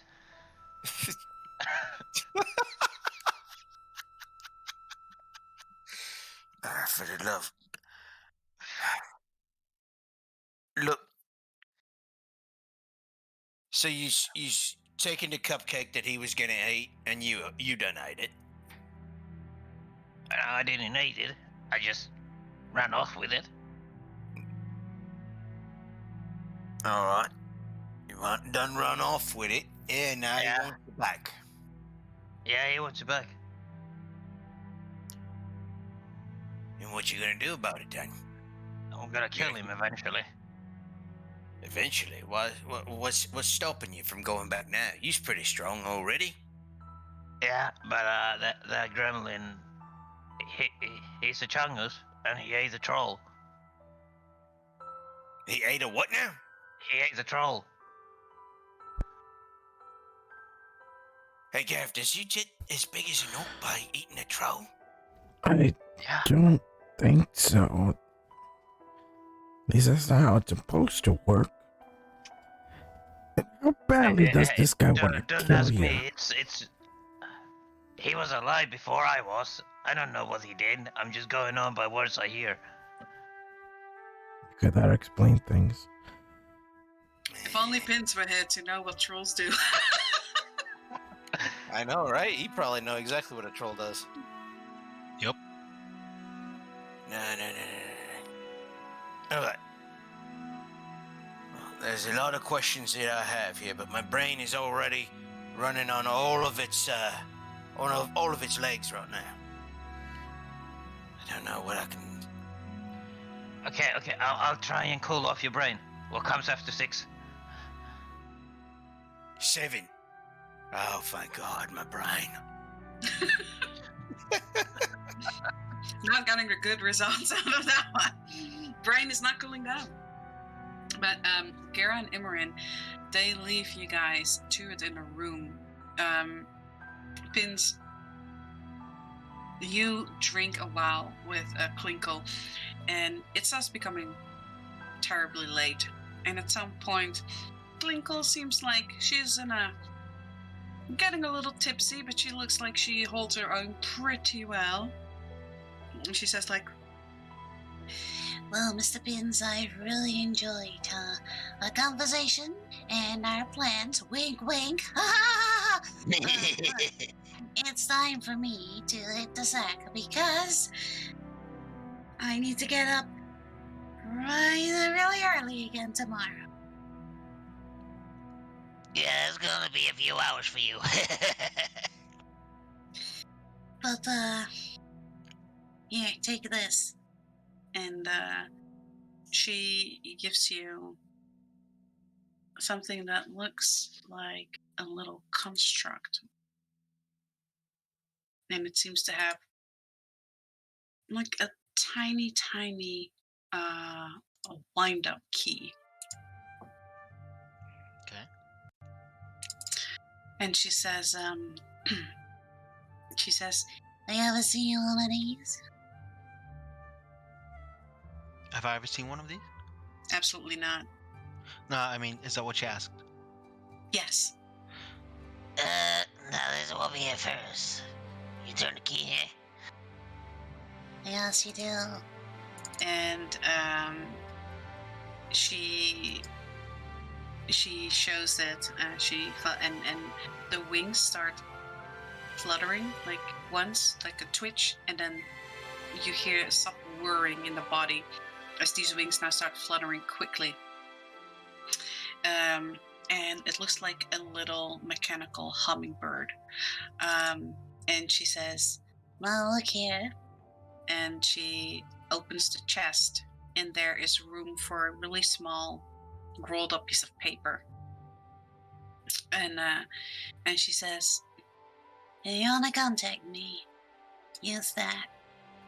Don't use the sphere. If you want to tell me something about your business, something private, use this. It takes longer.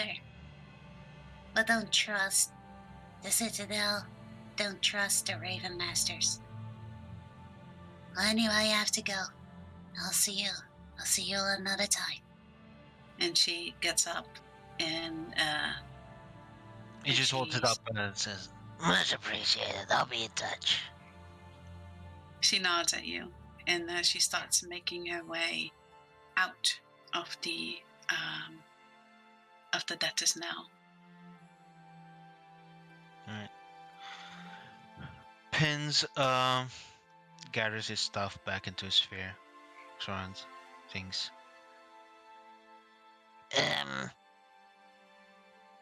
What's his name? Mandress. Are you yelling like No, through the inn? I'm walking over to him. I'm not yelling. Okay. So you move over to the bartender. Mandris looks at you and he says, "How can I help you?" Yeah, I myself a little bit of a predicament. You drunk? But that's not the predicament. But I'm not sure how to get back to the airship. That sounds like a you problem. Okay, you can help me out, Mandress, with friends. I think. Can we be friends?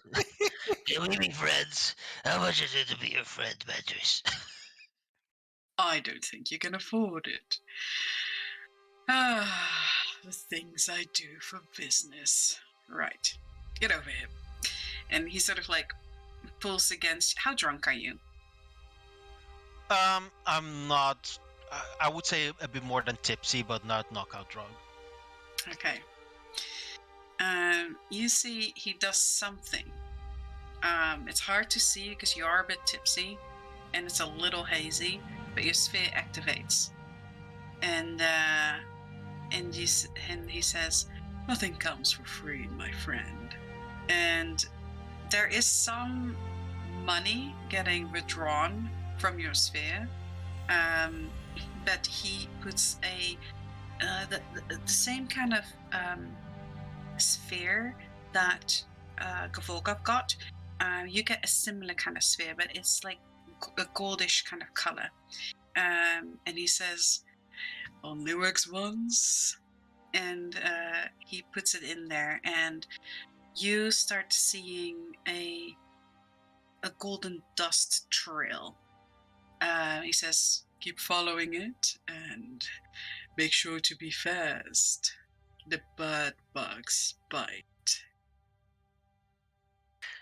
That sounds very ominous, Ultra Short. Okay, good luck.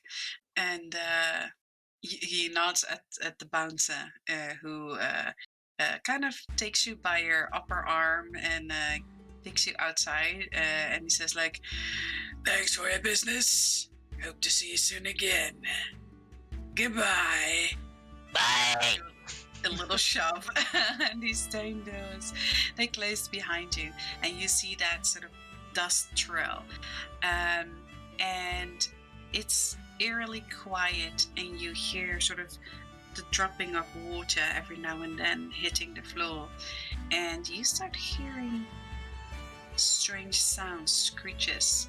And as you start walking and walk over one of the many very slim bridges, and you look over the side, it's extremely deep. There is a blackness, and it goes so far down, you have no idea. You see different layers of floors, and you see different kind of light come from different floors, but at the end it goes so deep you can't even see the bottom anymore. But you do hear strange sounds, howls and screeches coming from there, and they actually fill you with a kind of a dread. So you get to do what you want to do. Well, that can be good. How much money did Klinko's first drink cost that I comped? Klingo's drink was 1 gold piece. Okay.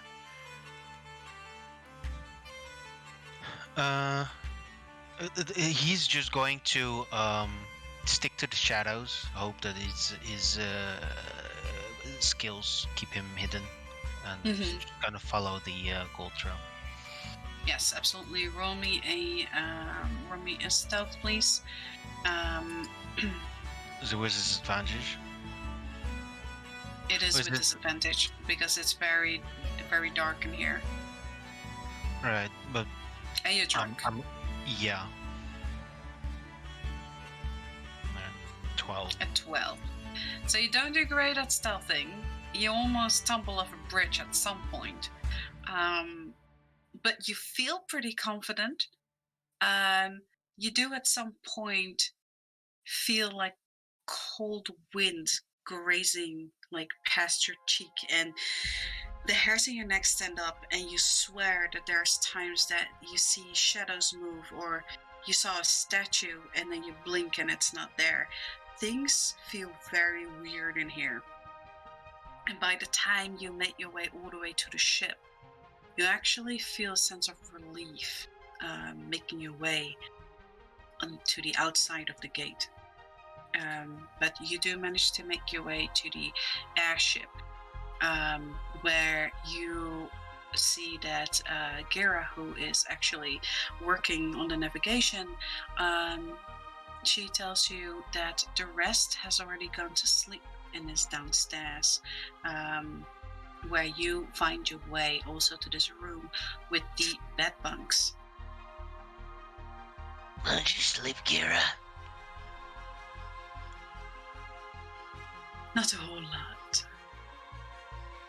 You should really try it. It's really fun. I'm gonna do that right now. Bye. I'm gonna do that right now. Yeah. Well, sweet dreams, Pins. And you do make your way there. As you sort of plop down in one of the beds, one of the available beds, you fall a little hard on that tightly packed scroll, tightly rolled scroll. And as you sort of like pull it out to get comfortable, and you maybe put it on the side on the nightstand, there's a weird whiff that you smell as you move this scroll. And at first you just smell the brine and the salt that you smelled from the blood hunter, as you feel like probably that transferred to the scroll. But then you also smell blood, and you take the scroll and you sniff it, and it's familiar in the sense that you remember the silver box also had these letters that smelled similar, and you're pretty sure that there's definitely actual blood somewhere on this scroll. It definitely smells like it.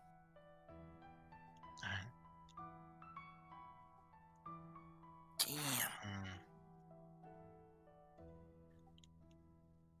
He is going to have a hazy look.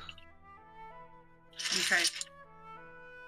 You undo the seal, and immediately as you do, you feel almost like something jumping at your face, like a dark shadow. And it reminds you a little bit of Wolf, who Wolf is always circling around you, but this is much more, it's much darker, much bigger. And you see that Wolf slowly actually starts moving under the bed, and you don't see him anymore. You open the scroll, and there seems to be a very crudely drawn map, and there are notations on it. And as you open the scroll further, there is some text and explanation, and you see some names. And you see some crude drawings, and you see the drawing really crude of a very large, shadowy wolf. Its size almost as big as trees. How it's drawn with its surroundings, and you see there are little different colored flames, blue and red, and that's surrounding it. And it looks like this beast is sort of like this nightmarish shadow, is in some kind of, is surrounded by these and seems to be imprisoned by those flames. It speaks, because you're very hazy, so you're just picking up little things as you're sort of like dozing off, falling asleep. But it reads of god of fright and the danger, it reads that there is some kind of myth that it's trying to find its master, but that somehow it became trapped. And there are warnings on there. You see like pieces that this blood hunter has found, maybe from different places, written it down, and his own notes, pinpointing a location and trying to find out and figure, making links between who the master of the God of Fright is. And before long, you actually sort of fall asleep as the scroll falls on your chest, and you get nightmarish dreams where you're transported and you're standing in a swampy area with a single large tree with these flames, and you see Gavorkov, Clang, Ikamali with you, and one of you is walking towards this beast, and you see it makes a motion to snap and bite at it, and you see that blood starts spraying out, but you also see another vision as sort of the dream reverts, and the same one of you walks towards it, and a sort of crown of light, almost like a halo, appears above it, and the dream is very feverish and confusing.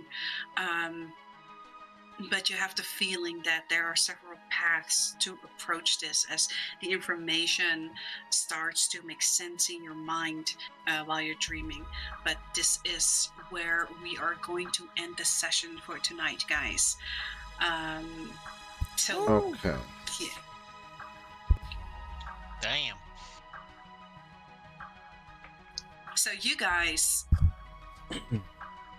did a lot of things in the end. There was more chaos than I anticipated. But let me first say goodbye to everyone. So thanks everyone for being here. Thank you for watching if you're watching. Thank you, Ikamale, for being here. I know it's always late Not for a you. problem. Sorry. So starting from the right, thank you, Ikamale, for trying to shave off a Work piece. too much. Yes. Killing one of our party members. So Ikamale, played by Ledgerbrill. Hello, good night, and so on. Clang. Yeah, sorry? Get going. Clang, played by Spectre. I had a very close encounter of the blurby kind. You did. Pins, played by Lodra. We managed to leave the bar within one session. And Gavorkov, played by Zenda. As usual, Pins over there doing us all. I'm not sure if it was all Pins' fault this time around. But anyway, thank you everyone. Stay safe out there and see you next time. Goodbye. Bye. Bye. Bye-bye.